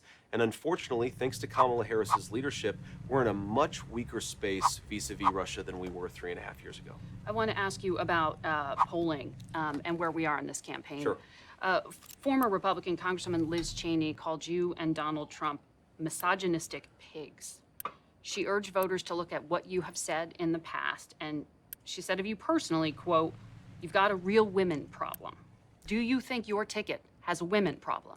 No, I don't think that we do, but we have to make our best case to women and to men as well as we can. And of course, women and men are going to decide where the chips ultimately fall. I think it's a more interesting reflection of Kamala Harris's campaign that at this late stage, she's not talking about how she can lower the price of groceries because she raised the price of groceries. She's not talking about how she can lower the price of housing because her policy saw a 40% increase in the cost of housing. She's going to Michigan with Liz Cheney, the person whose father is responsible for the deaths of millions of innocent Arabs and tens of thousands of innocent American troops, and saying effectively that if you elect me, I'm going to have the foreign policy of Dick and Liz Cheney. I don't think that message is going to fly in Michigan. I don't think it flies in Pennsylvania either. They've actually not been talking about foreign policy. They've been talking about things you've been saying. They've been talking about the threats to our democracy. But Liz Cheney's definitely been talking about foreign policy, Margaret. She loves to talk about how she would like to start wars with effectively every country all over the world. But Donald Trump is the candidate of peace, but I think they are talking a lot about foreign policy. On the topic, though, of how the campaign is doing, our CBS polling shows a significant gender gap here. 40% of women say the Trump campaign is paying too much attention to men's concerns. 56% of women say the Trump campaign is paying too little attention to women's concerns. You say one of your top advisors is your wife, Usha. Yeah, the top advisor. So what is she telling you? Because the data says you do have a women problem. Well, what she's telling me is we got to make the case to women as well as we can and ultimately trust in the wisdom of those women to make a determination about what's in the best interest of their family. All I can say to women voters, and frankly to men voters too, but to all Americans is I think that Donald Trump is the person who's going to lower the cost of groceries. I know that Donald Trump is the person who's going to secure the southern border. Donald Trump has a plan to open up American energy, to lower the cost of goods, and to make our neighborhoods and communities safer. I know a lot of women care a lot about the safety of their communities. What does it say about Kamala Harris's leadership that violent crime has gone up? What does it say about the fact that fentanyl overdose deaths have increased under her leadership? I think that we can make a good case to women, but I'm not going to tell them who they have to vote for. I'm going to try to persuade them. The voters are ultimately going to decide. You took a vow, first as a Marine and then as a United States Senator, to protect and defend the Constitution of the United States of America. Can you assure the American people that you will do everything you can to stand by that and to make sure that President Trump abides by the Constitution? Of course, but I don't worry about Donald Trump. I think that Donald Trump believes in the Constitution. It's why he's running for president a third time, is because he's worried that Kamala Harris has broken the greatest economy in the world, and He's Donald talked Trump about suspending will fix it. the January 6th events. I don't have to retread the territory you well know about challenging the certification of the I election. think that Donald Trump believes in the American Constitution. I know he does. I've seen it in his actions. I've talked to him about it. But you asked about me, and personally, yes, My first loyalty is to the American people and to the United States Constitution. I think the best way to serve loyally to those people and to that Constitution is to get us back in a place where Americans can afford to live a decent life again. That's why we're running the campaign focus on the affordability of goods, American manufacturing. It's a big deal here in Erie, Pennsylvania, and certainly on securing that southern border. I think the threats to our Constitution, Morgan, I do think they're real. The threats to our Constitution come from Kamala Harris, who's saying that she wants to censor Americans instead of persuade them. Whether you agree with me or Donald Trump or disagree with us, we believe in the First Amendment. We're going to fight for your right to speak your mind and think whatever you want in the United States of America. We are out of time, but just to put a fine point on it, do you believe Vice President Harris, who will preside over the election certification in January, that she has the power to ask for alternate electors? Because you claimed Mike Pence did. What I think Vice President Harris has the power to do is to enforce the Constitution. I'll leave it to her what she thinks that she has to do. But Donald Trump and I are going to win this election. He's going to be the president again, and he's going to fix what Kamala Harris has broken. And thank God for that, because I just want Americans to live a better life. Senator Vance, you have a busy schedule. Thank you. Thank you. Appreciate it. Chevy Silverado with the TurboMax engine and a 5-year, 100,000-mile powertrain warranty. Better than Ford or Ram. It all starts with a Chevy truck. See your Montana Chevy dealers.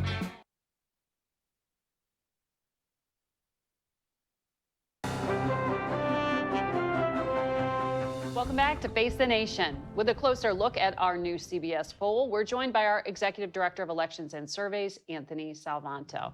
Anthony, great to have you here. Good to be here. Good morning. Good morning. Well, we have seen in your polling of the popular vote that this is neck and neck. As we know, it comes down to the magic 270, the electoral count, and those battleground states that have those hefty electoral votes with them are really what are being focused on by the campaigns. In your numbers, those are also dead even. Yep, this is as tight as all of this has ever been. Big picture, the national vote is everyone's voice, of course, and that all counts. But in that race to 270 for electoral votes, it's going to come down to a handful, we think 7 battleground states. Across them, it is exactly even. Hasn't really moved much over the course of this campaign. The individual states themselves are all close. I do think it's curious, this year more than others, the national vote is tracking very closely with those battleground states. It could mean we've just got a very nationalized election here. You have, through this election, particularly since Vice President Harris moved to the top of the ticket, talked about the divide along gender lines.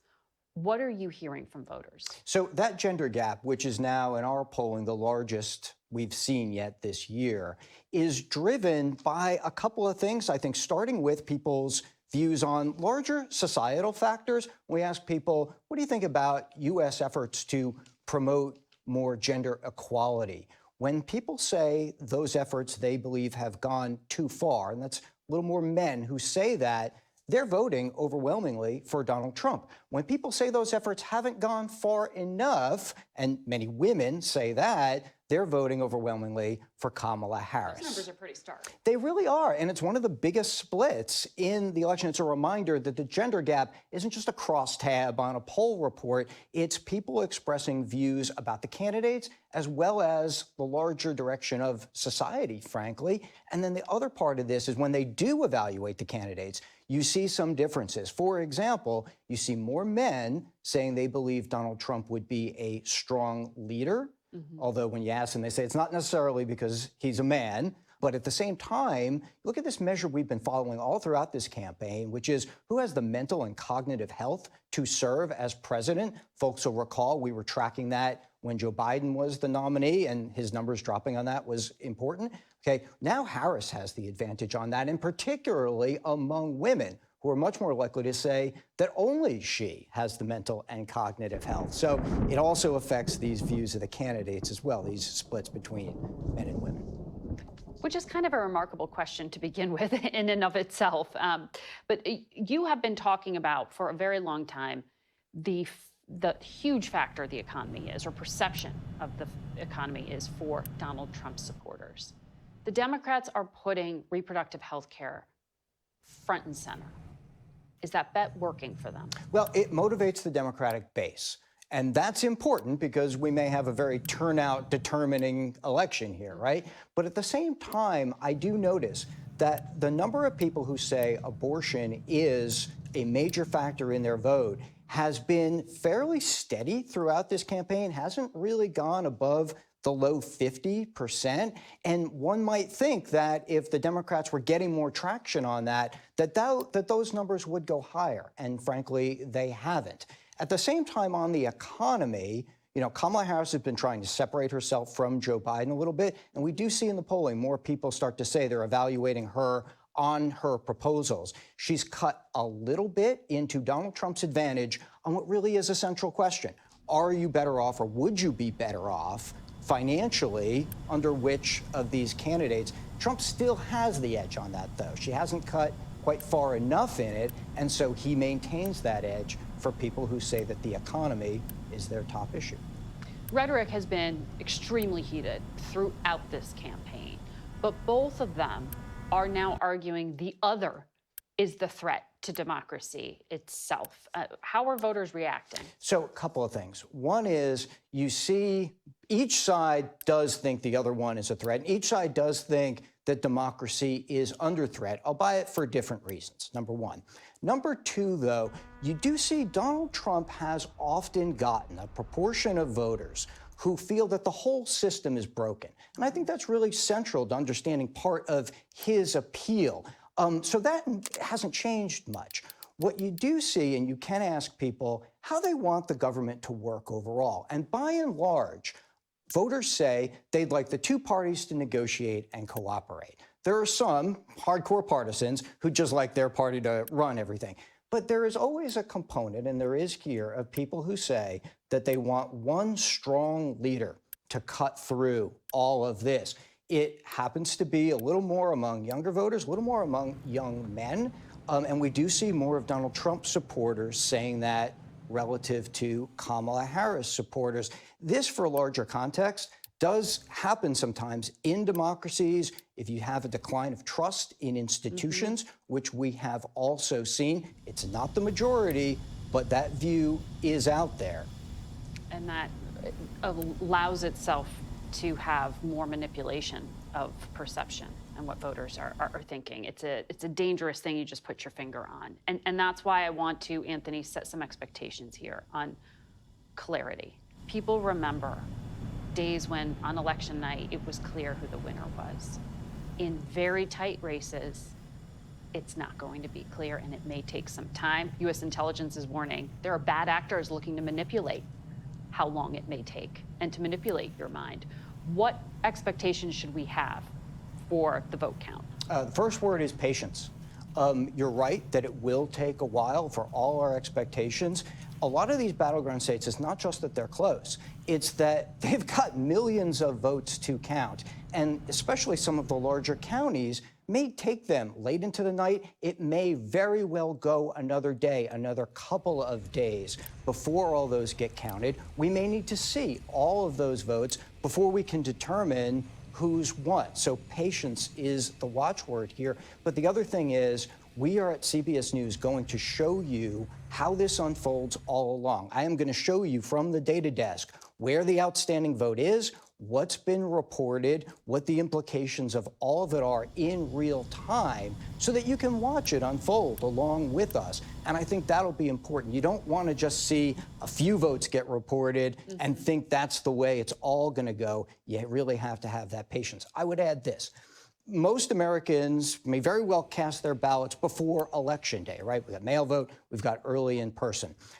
That will be over the next week, Margaret, kind of the abstract art painting of the political world. People are going to see whatever they want to see in that. We don't always know exactly how those people voted. They'll look at how many older people, younger people have voted, how many registered Democrats, registered Republicans. But since 2020, there have been shifts in the people's decisions about how to cast their ballots, and we don't know how that'll play out yet. So I urge patience there as well over the next week, and we'll have those expectations about what the early vote means once we get closer to Election Day.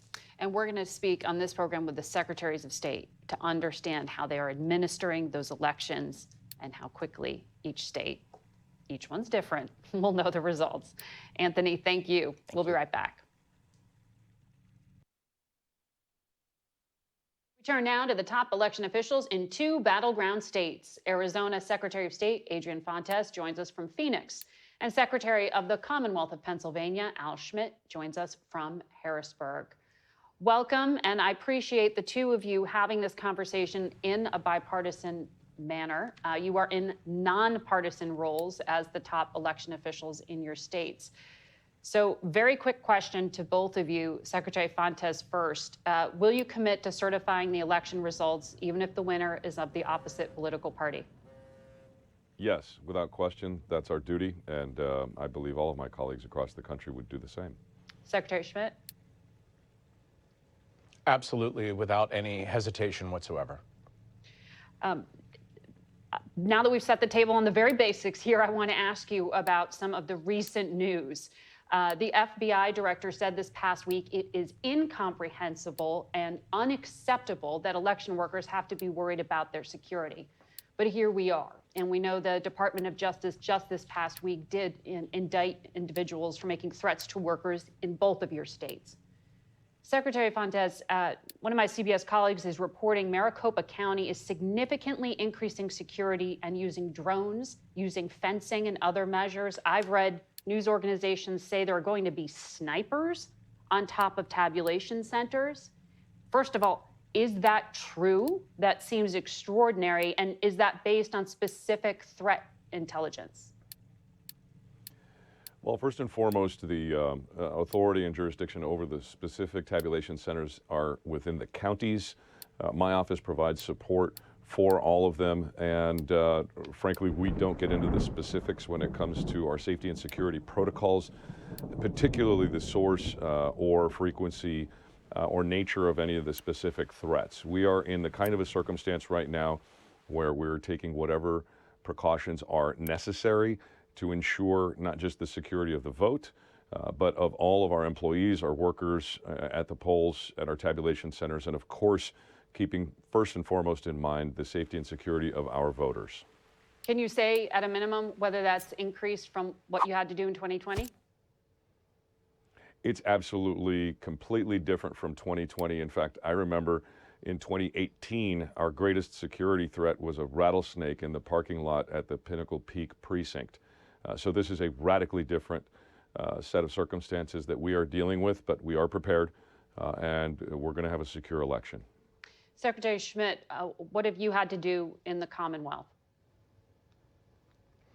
As part of the lessons learned from the experience of 2020, the Shapiro administration organized an election threat task force that I lead, made up of federal, state, and local partners in law enforcement and election administration, so that if any of the ugliness returns that we experienced in 2020, everyone will be ready. In 2020, it was, as Secretary Fontes said, so different than before, and many of us had to scramble to figure out when threats were incoming, where do we refer them to, and all the rest of that. Now we have open lines of communication. Everybody is very clear about what everyone else's responsibilities are, so we'll be prepared should, again, any of that ugliness return. Secretary Schmidt, you heard me discuss with Senator Vance the specific intelligence that the ODNI and the FBI revealed on Friday about a fake video made by Russia to trick people into believing that ballots were being destroyed in Bucks County, Pennsylvania. How concerned are you about what U.S. intelligence has uncovered, and why do you think they're targeting your state? Well, I'm very concerned, and it's clear that bad faith foreign actors are seeking to undermine confidence in our election results, and it's no surprise that they've targeted several of the so-called battleground states in Pennsylvania. The video that you're referring to from Bucks County, to anyone who has years of experience in election administration, was conspicuously fake. But if you don't, it's so easy for people to be sort of deceived by others trying to undermine confidence in our system of government. So it's important that our counties remain vigilant, that our Commonwealth remains vigilant, and our federal partners remain vigilant, and to call out any of these sort of efforts to deceive our voters. Secretary Fontes, another specific warning from U.S. intelligence was some of the mind hacking, the lies being sown in the minds of potential voters. And one specific thing that U.S. intelligence says Russian influence actors are doing are posting allegations about the possibility of illegals, undocumented people voting in this country.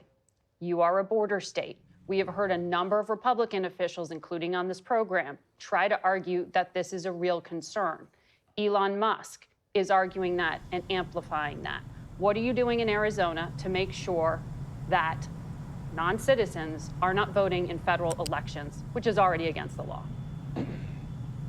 Well, first and foremost, if and when something like that happens, it is absolutely vanishingly rare. No system is perfect. And I'll admit that right off the top. But the allegation that this is something that might turn an election or is something much bigger than it is, that's the nonsense that we are dealing with. And unfortunately, we still have candidates, elected officials, and folks with large megaphones lying. They are directly lying to the American public, and they are basically playing the role of useful idiots, now we know for sure, to foreign enemies who want to sow distrust in our democracy. They want us to be losing that civic faith that we have in one another as Americans and dividing us further. Again, the source for a lot of this information, and misinformation, I should say, is coming from outside of the United States. It gets amplified by folks in America who are helping those folks. And that's just bad. And it's bad for our democracy. It's bad for business. It's bad for the law and education and science and everything else. So what I encourage folks to do is stop being a Russian puppet, look to the folks who are actually doing the work, ask them what's actually happening, and go with the truth instead of amplifying lies from foreign adversaries. Secretary Schmidt, what are you doing to make sure that non-citizens are not able to vote, which is already against the law? Well, Margaret, I was a Republican election commissioner in Philadelphia County for 10 years. And I assure you, and I assure your viewers, and I assure voters that I care as much about election integrity as anyone possibly could. I investigated hundreds of allegations of voter fraud over that time, whether it involved double voting or allegations of people voting for dead people or non-citizens. And what that research showed time and time again was how incredibly rare it was that it occurred and how easy it is to catch whenever there are incidences of it. There are safeguards in the system from tooth to tail to make sure that that voter fraud, in the few instances it does occur, is identified, investigated, and responsibly prosecuted. Secretary Schmidt, on Friday, the Lancaster County District Attorney did report incidents of voter registration fraud among a group of about 2,500 ballots. What can you tell us at this point about how many of those ballots were actually fraudulent and what happens next? Who's behind it? The county reached out to us right away as soon as they became aware of it for guidance. As far as we can see, the county is pursuing this investigation responsibly. The county hasn't concluded that investigation, so I can't speak to the number of cases yet. We will be relying on them to make that determination and be supportive of our county partners. As part of our commitment, I visited 67 of Pennsylvania's 67 counties to sit down with them and make sure that if there are additional resources they need, additional equipment, or anything else like that, we provide that to them so that we have a free, fair, safe, and secure election in 2024, just as we had in 2020. And it was notable in my interview with Senator Vance that he said he was confident in Pennsylvania. But when I asked about litigation, he raised the possibility of non-citizen voting and said they would be open to litigation if that were to happen. Well, the good thing about our judicial system, which is really where our disputes should be settled, is it is always something of a put up or shut up moment when it comes to providing actual evidence of actual problems.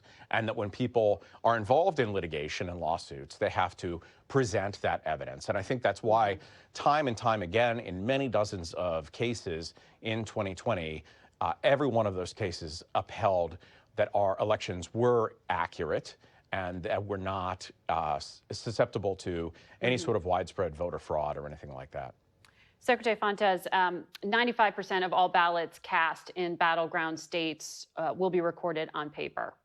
However, President Trump said this on Joe Rogan's podcast about a conversation he just had with Elon Musk. He said to me that unless you have paper ballots, it can never be an honest election. That's a big statement. It's a big statement. We should go to paper ballots. You're done by 9 o'clock in the evening, right? Now we have these sophisticated machine. It goes up to heaven. It goes all over the place and down and around. And they say, we'll need 2 weeks to figure out who the hell won the election. Mr. Secretary, do you want to set the record straight? And how long will it take you in Arizona to know the results? Well, first, I'm glad that Mr. Trump agrees with the security of Arizona's elections, where we have 100% paper ballots and have had so in Arizona for several decades. Number two, it's going to take us as long as it has always taken us. While we have more voters, and in many cases in counties, a lot more voters, the time that it takes us to process our ballots is based on doing it right the first time, not doing it quickly for news cycles or for the sake of political satisfaction. We will have official results in about 10 to 13 days, but everybody knows that the networks and the newspapers will make their prognostications whenever they see fit based on their math. And that's just the way it works. We're perfectly confident that we're going to have what we need when we need it, which is when it happens, and it will be accurate. Secretary Schmidt, how quickly will you know the results in Pennsylvania? Pennsylvania is at something of a unique disadvantage in that our counties cannot begin processing mail-in ballot envelopes until 7 a.m. on election morning. Plenty of other states, red and blue alike, allow that process to begin days, if not weeks in advance. But a couple things have changed since 2020. Counties have acquired additional equipment that assist with the processing of those ballots and ballot envelopes. They've a lot more experience than they had in 2020, which is the first time any of us encountered in Pennsylvania mail ballot voting in a large scale. And also the percentage of voters, while it's still widely embraced, the percentage of voters voting by mail has decreased since 2020 during that peak COVID environment. So there are several factors that will, I think, contribute to knowing results earlier, even though the law hasn't changed. But as Secretary Fontes said, it always comes down to, and has always ever come down to, how close an election is before you know who won and who lost.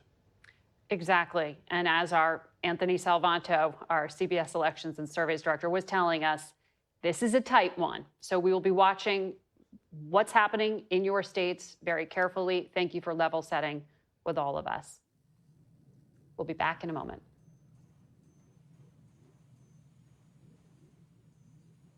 Wow. Wow, wow, wow, wow, wow.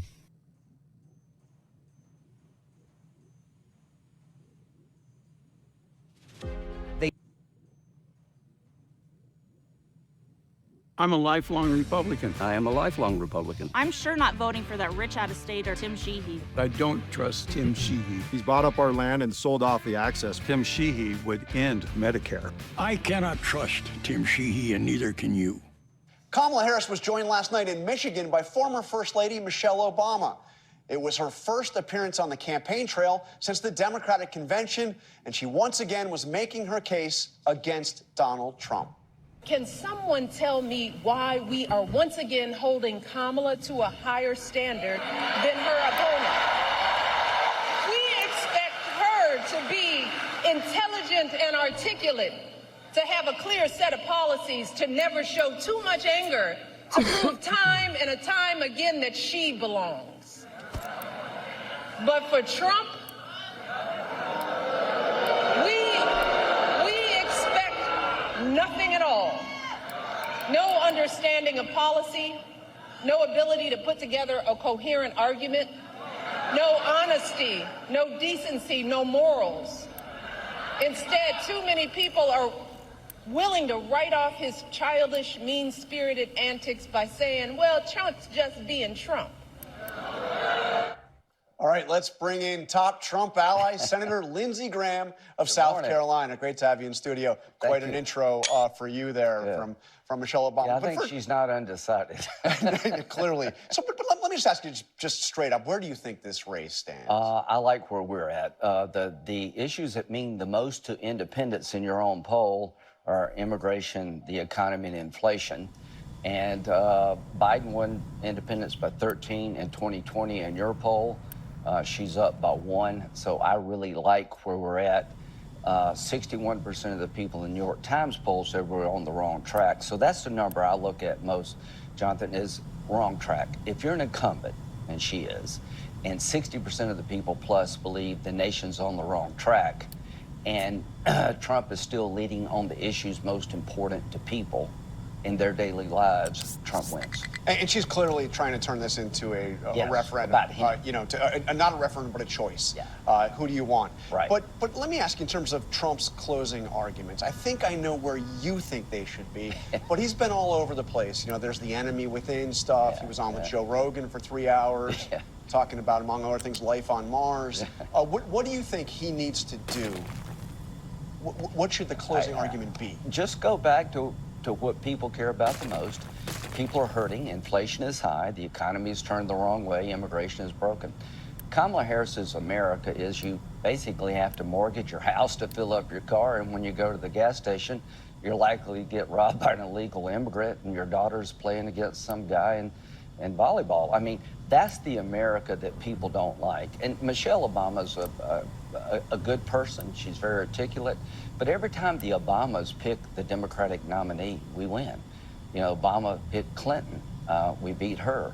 They threw Biden over for Harris. And I think Trump's going to beat Harris simply because she's had a lot of time now to convince people she'll put the country back on the right track, and all the wrong track numbers are holding. When you ask people, who do you trust most to fix the problems you care most about, is Trump, not her. Well, let me ask you about where Trump is right now. I mean, we had this extraordinary event this week. John Kelly, who, of course, I heard that. was his Secretary of Homeland Security, his Chief of Staff, longest-serving Chief of Staff, saying that he's a textbook definition of a fascist, that he wants to be a dictator, and he said a lot more than that. He has, and he lost his son in Iraq, General Kelly. I know him. I've had a good relationship with him. But he's undermining a concept that's been good for America, I think. Our generals have sort of been apolitical. He's entitled to his opinion. I just categorically reject it. 3 weeks before the election, you're calling basically Trump Hitler, a fascist, is not going to resonate. What happened to joy on the Democratic side? They went from joy to now Trump is Hitler. That's desperation. As to General Kelly, I would say that the state of Israel, Donald Trump is the most popular politician from the West because he stood by the state of Israel. Hitler wanted to kill all the Jews. President Trump has been a friend of Israel unlike any other. So no wars on his watch. The border was secure. Inflation was down. Mortgage rates were below 3% when President Trump was president. Now they've over doubled. I think General Kelly's criticisms are not based on facts. I think it's emotional. It's sad, and it's not going to matter. But, well, first of all, obviously, Kelly's not alone in saying that. We heard General Milley, who Donald Trump made the chairman of the Joint Chiefs of Staff, saying he's fascist to the core. And it's not, so let's put aside the word fascist for a second. Kelly also said that Donald Trump disparaged those American heroes who died for our country as losers. So here's and it wasn't, he's not saying he's Hitler, but that he repeatedly said Hitler did good things. So here's what I would say to America. I mean, did he make it up? I mean, I'm asking him. I mean, you know Kelly. I mean, President Trump denied that he said that, but let's look at the record rather than the rhetoric. Nobody rebuilt the military stronger than Donald Trump, except maybe Ronald Reagan. I've seen him. Listen, I've had a lot of interaction with him, so I categorically reject the idea that he has anything but admiration for those who serve and sacrifice. I have seen him interact with the military. So this idea he's hostile to those who serve is not borne out. When he was president, America was strong. The military had what they needed. We went after our enemies. People were afraid of America. Since Biden-Harris has been since they've been in charge, everything's gone to crap. It's all broken. We had a secure border. Now it's broken. We had no wars. Now the whole world's on fire. Mortgage rates have doubled. We're on the wrong track. With all due respect to these generals, America is ready to move differently, and Donald Trump is the best hope to put out the fires in the world, to end the war in Ukraine, to bring about peace in the Mideast, to restore a broken border and get the economy humming. He did it once, he can do it again. She had a chance, she failed. But again, it's not just generals. I mean, it's Kelly, Chief of Staff, Mattis, Chairman of the Joint Chiefs. Jim Mattis, obviously another four-star, but was chosen to be the Secretary of Defense. This is not a minor position. And he said this of Donald Trump: his use of the presidency to destroy trust in our election and to poison our respect for fellow citizens has been enabled by pseudo-political leaders whose names will live in infamy as profiles in cowardice. Now, General Mattis, Secretary Mattis, is somebody you called a role model for the concept of duty, honor, and country. Can you really dismiss? Now he's weighed in politically. He has every right to his opinion. But to General Mattis, I think you're rewriting history here because for some reason, I don't know what that reason is, you're not going to be able to change what President Trump did. He killed Soleimani. He put Iran in a box. He put Israel in the strongest position they've been in. He rebuilt our military. Russia didn't invade Ukraine. The border was the most secure in the last 40 years. Inflation was down. Mortgage rates were half of where they are today. He did all of that. He did that. He was a strong leader on the things that matter the most. Whether you like him or not, that's up to you. He's not a fascist. He's not Hitler. And that shows you how desperate this campaign is. You got 3 retired generals who've been out of the game for a while, 3 weeks before the election, trying to replace joy with fear. And let me say one thing to these generals. I admire you. I respect you. But for 20 years, you were given, and others, billions of dollars to train the Iraqi and the Afghan army, and they folded like a cheap suit. How about a little self-reflection about the job you did before you criticize others? I mean, I could go through all the good things you've said about all 3 of those. Yeah, men. And look, Donald Trump. That was before they weighed in and turned America upside down. Donald Trump using rhetoric that's dangerous and is off base. So they decided to do this. You're the ones that want to weigh in. Okay, if you want to call him Hitler.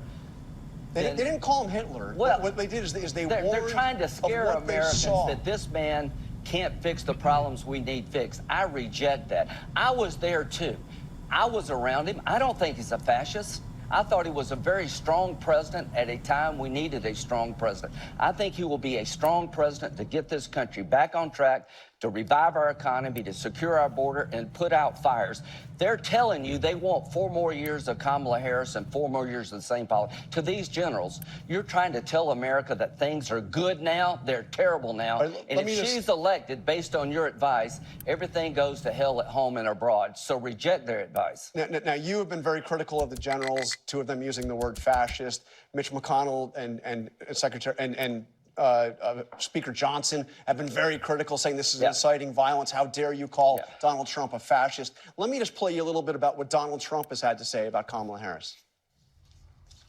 The true divide in American politics today is between these far-left fascists, led by Harris and her group. We have a fascist person running who's incompetent. She's a Marxist, communist, fascist, socialist. She's not actually a socialist. She's gone past that. Somebody's got to explain this woman. This is a radical left, Marxist, communist, fascist. Why don't you ask me, do I think Kamala Harris is a fascist? No. Do I think she's a communist? No. I think she's the most liberal person to ever be dominated by a major party. I think she's ineffective. I think she's incompetent. She's had a chance to be the border czar and failed miserably. On her watch, she advised President Biden it was a good thing to get out of Afghanistan. She has been antagonistic to giving Ukraine and Israel the military Well, we weapons can they acknowledge need. that when it comes to the insults, Yeah, they come I just guess- as strong, maybe stronger. But you're not. All right, we're out of time. You're not having Lindsey we Graham will call her co- fascist. She's just incompetent and continue this incapable conversation. and would be Thank- a lousy president. Thank you, Senator Graham. Well, the presidential race is deadlocked with just over a week left of voting. For more on the race for the White House, we turn tonight to the analysis of Brooks and Granderson. That's New York Times columnist David Brooks and Los Angeles Times opinion columnist LZ Granderson. Jonathan Capehart is. These secret hairs in your ear will never grow back. That's why you can't hear clearly. Why can't we? This Week with George Stephanopoulos starts right now. Closing message. Election day just over a week away. More than 40 million votes already cast. And the race between Donald Trump and Kamala Harris, too close to call. We will win because we know and understand what is at stake. We will put America first, and we will take back the nation that we love. Celebrities are out too. We must vote. And we need you. Do not sit this one out. Get out and vote. This morning, our conversation with billionaire entrepreneur Mark Cuban on what he thinks will happen if Trump wins and what he really thinks of Kamala Harris. She knows how to be a CEO. She can have me out there talking business. She can be out there talking about Donald Trump. We'll also hear from Trump ally Lindsey Graham. Where does the race stand? Who has the edge in early voting? Rick Klein has the numbers from our new poll. Plus analysis from Chris Christie and Donna Brazil. And I'm running as an independent because I'm frustrated. The fighting, the infighting, the outfighting, not getting anything done. independent candidate Dan Osborne is surging in deep red Nebraska. He's shaking up the battle for control of the Senate, and he has big plans to shake up Washington, too. We travel to Omaha to meet this year's most surprising candidate. From ABC News, it's This Week. Here now, Jonathan Karl. Good morning. Welcome to This Week. For most of us, Election Day is already here. Virtually all of us live in places where you don't have to wait till November 5th to cast your ballot. More than 40 million Americans have already voted. This morning, we're going to talk about where the race stands, who's up in the polls, who's down, the tactics the candidates are using to convince undecided voters and to get their supporters to turn out. But this isn't a sporting event. This is about much more than tactics or polls. If there is one thing both sides agree on, it's that America is making a choice that will say a great deal about what kind of a nation we are and what kind of a nation we may become. 4 years ago, Donald Trump became the first president in American history to refuse to accept the results of a presidential election and to do everything in his power to try to overturn the will of the people. It was an effort that continued even after he left the White House. This time, Trump once again seems to be making it clear he won't accept the results if he loses. Oh, hey, babe. But he might not have to. I was gonna. Donald Trump has a. Stop and eat with you guys if you. Oh my. Oh, okay. Oh my gosh! Thank you so much. This looks amazing. Yeah. Oh, I love it. Thank you. I will. A very good chance of winning this election. He might even be, at this moment, the front runner. This even after his former chief of staff issued a stark warning this week that Trump wants to rule as a dictator, that he meets the textbook definition of a fascist. Once again, this is not a normal campaign. But precisely because the stakes are so high, let's bring in our political director and Washington bureau chief, Rick Klein, to help us understand where the race stands now. Rick? Yeah, John, right now this race looks as close as it actually was in 2016 and 2020, which is to say it is basically a toss-up. And if you look at the 538 battleground state polling, you see some momentum for Trump in some of the key battlegrounds, but all of these numbers within a point or 2 points, well within polling margins of error, and it means we truly don't know who's going to win on election night. But as you mentioned, some 40 million Americans have already voted early. We, of course, don't know who they voted for quite yet, but far more Republicans are voting early this time than voted early last time. Donald Trump has changed his tune somewhat on that, and of course, COVID changed a lot of the patterns, so it makes comparisons difficult. But we're seeing some interesting things in the battleground states. In Georgia, turnout is already almost half of what it was in 2020, again, with 9 days left. And check this out. Likely Republicans are actually outpacing likely Democrats in the early voting so far, a huge shift from 4 years ago. But Democrats have a lot more of their voters still on the table. They can still be out there. And in Pennsylvania, we're seeing Democrats basically doubling up on Republicans, a 2-to-1 margin, but that's down from last time as well. One Harris campaign official said, basically, this is not Republicans growing the pie as much as they're starting to eat their pie a little bit earlier. So we're seeing that kind of a shift. Bottom line is, though, we don't know what's going to happen in this race. And so many of the voters we've seen so far are basically people that vote every time. The people that are going to decide this election almost certainly haven't voted yet, John. Now, we have our new ABC Ipsos poll this morning. It shows Kamala Harris with a slight lead, 4 points nationally. That's within the margin of error. And, of course, Rick, other polls showed it tied or with Trump leading slightly. Yeah, 51-47 is not a safe lead. In fact, it narrows even tighter if you add in third-party candidates, you add in the battleground state polls. And as you mentioned, other polling out in the last couple of days has this even, maybe Trump up a point or two, or Harris up a point or two. Trump's top issues continue to dominate so much of the conversation. We're seeing in our poll him as viewed as better equipped to handle the economy, better equipped to handle immigration and the border. But we are seeing fewer voters cite inflation as a top issue, and maybe Harris breaking through a bit on that messaging. Harris's top issues, meanwhile, include abortion rights, a big edge for her there, and protecting democracy, an 8-point edge for Harris that plays right into the candidates' closing messages. We have her a big event on Tuesday that is going to hammer that point home. Now, one thing that caught my eye in a poll, 49% said they believe Donald Trump is a fascist. But 8% of those people said they're going to vote for him anyway. John, you said it earlier, this is not a normal election in so many ways. We see Harris with an edge on all of these personal attributes, but if it comes down to the issues, it's a different race. John, this is as tight a race as we've seen and as unpredictable a race as I've ever covered. All right, Rick Klein, thank you very much.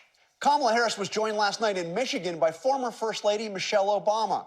It was her first appearance on the campaign trail since the Democratic convention, and she once again was making her case against Donald Trump.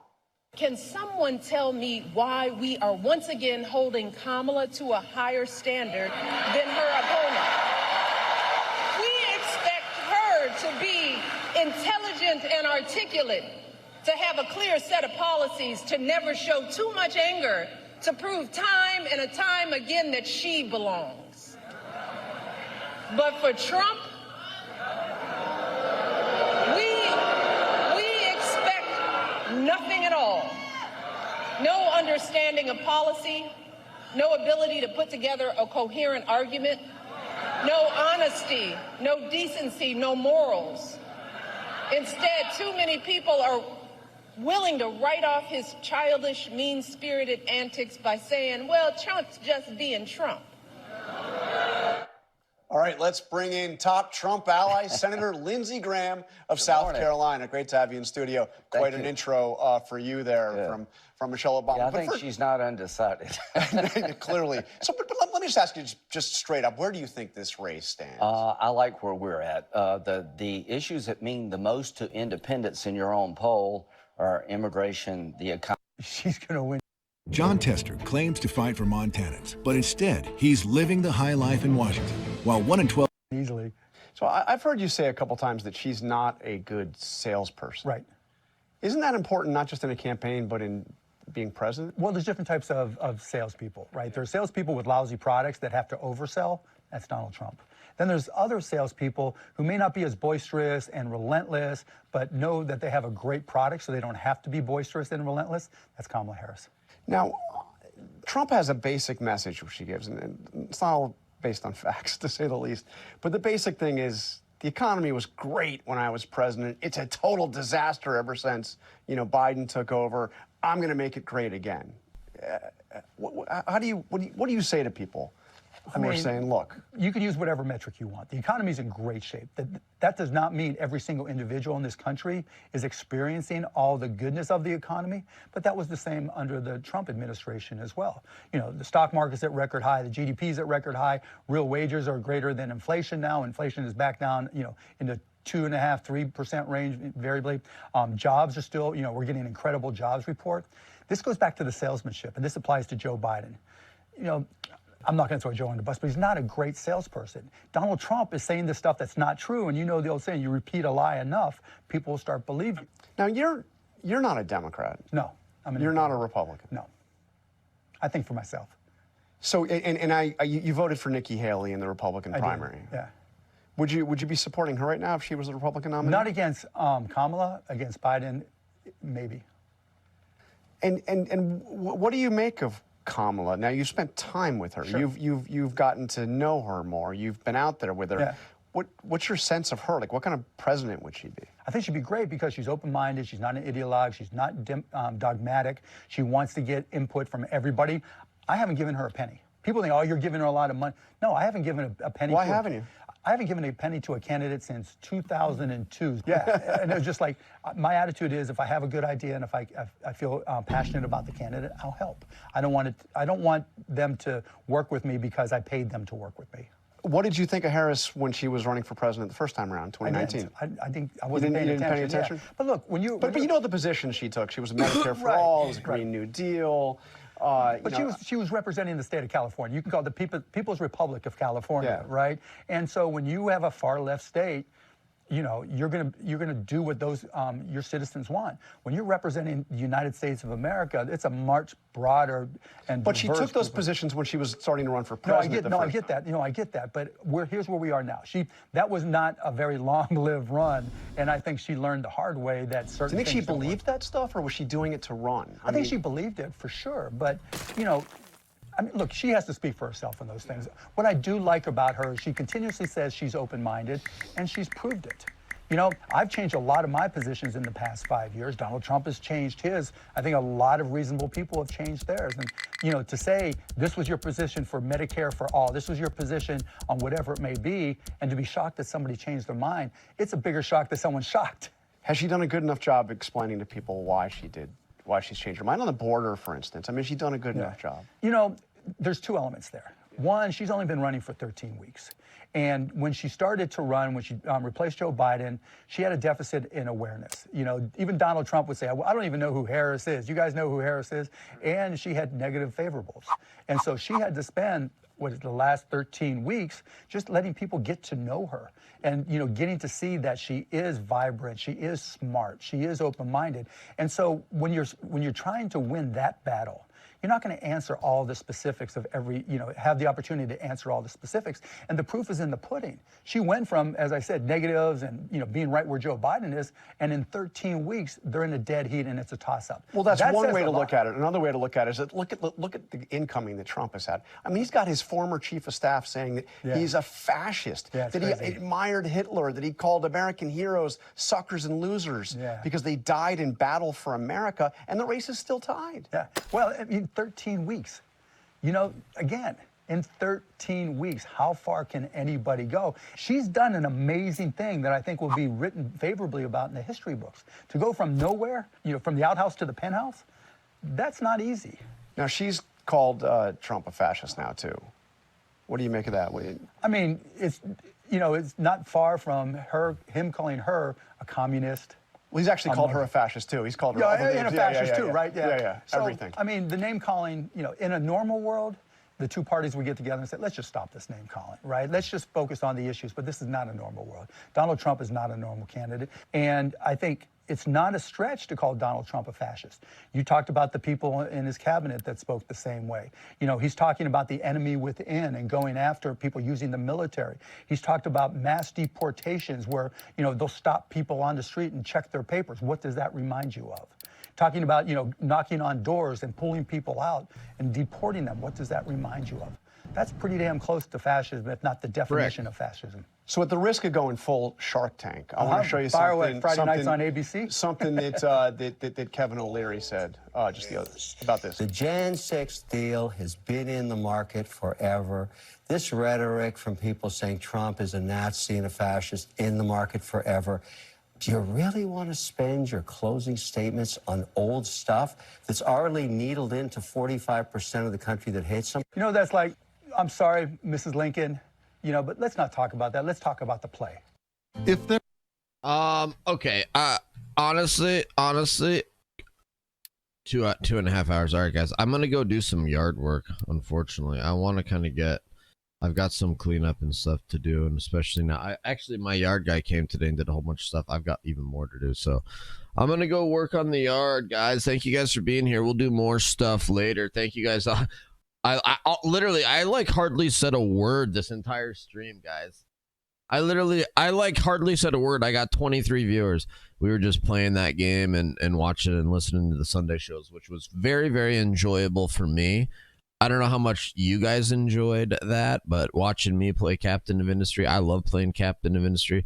I love listening to the Sunday shows. I've got a lot to say about it, but right now I'm going to go do yard work. Thank you guys for being here. Peace.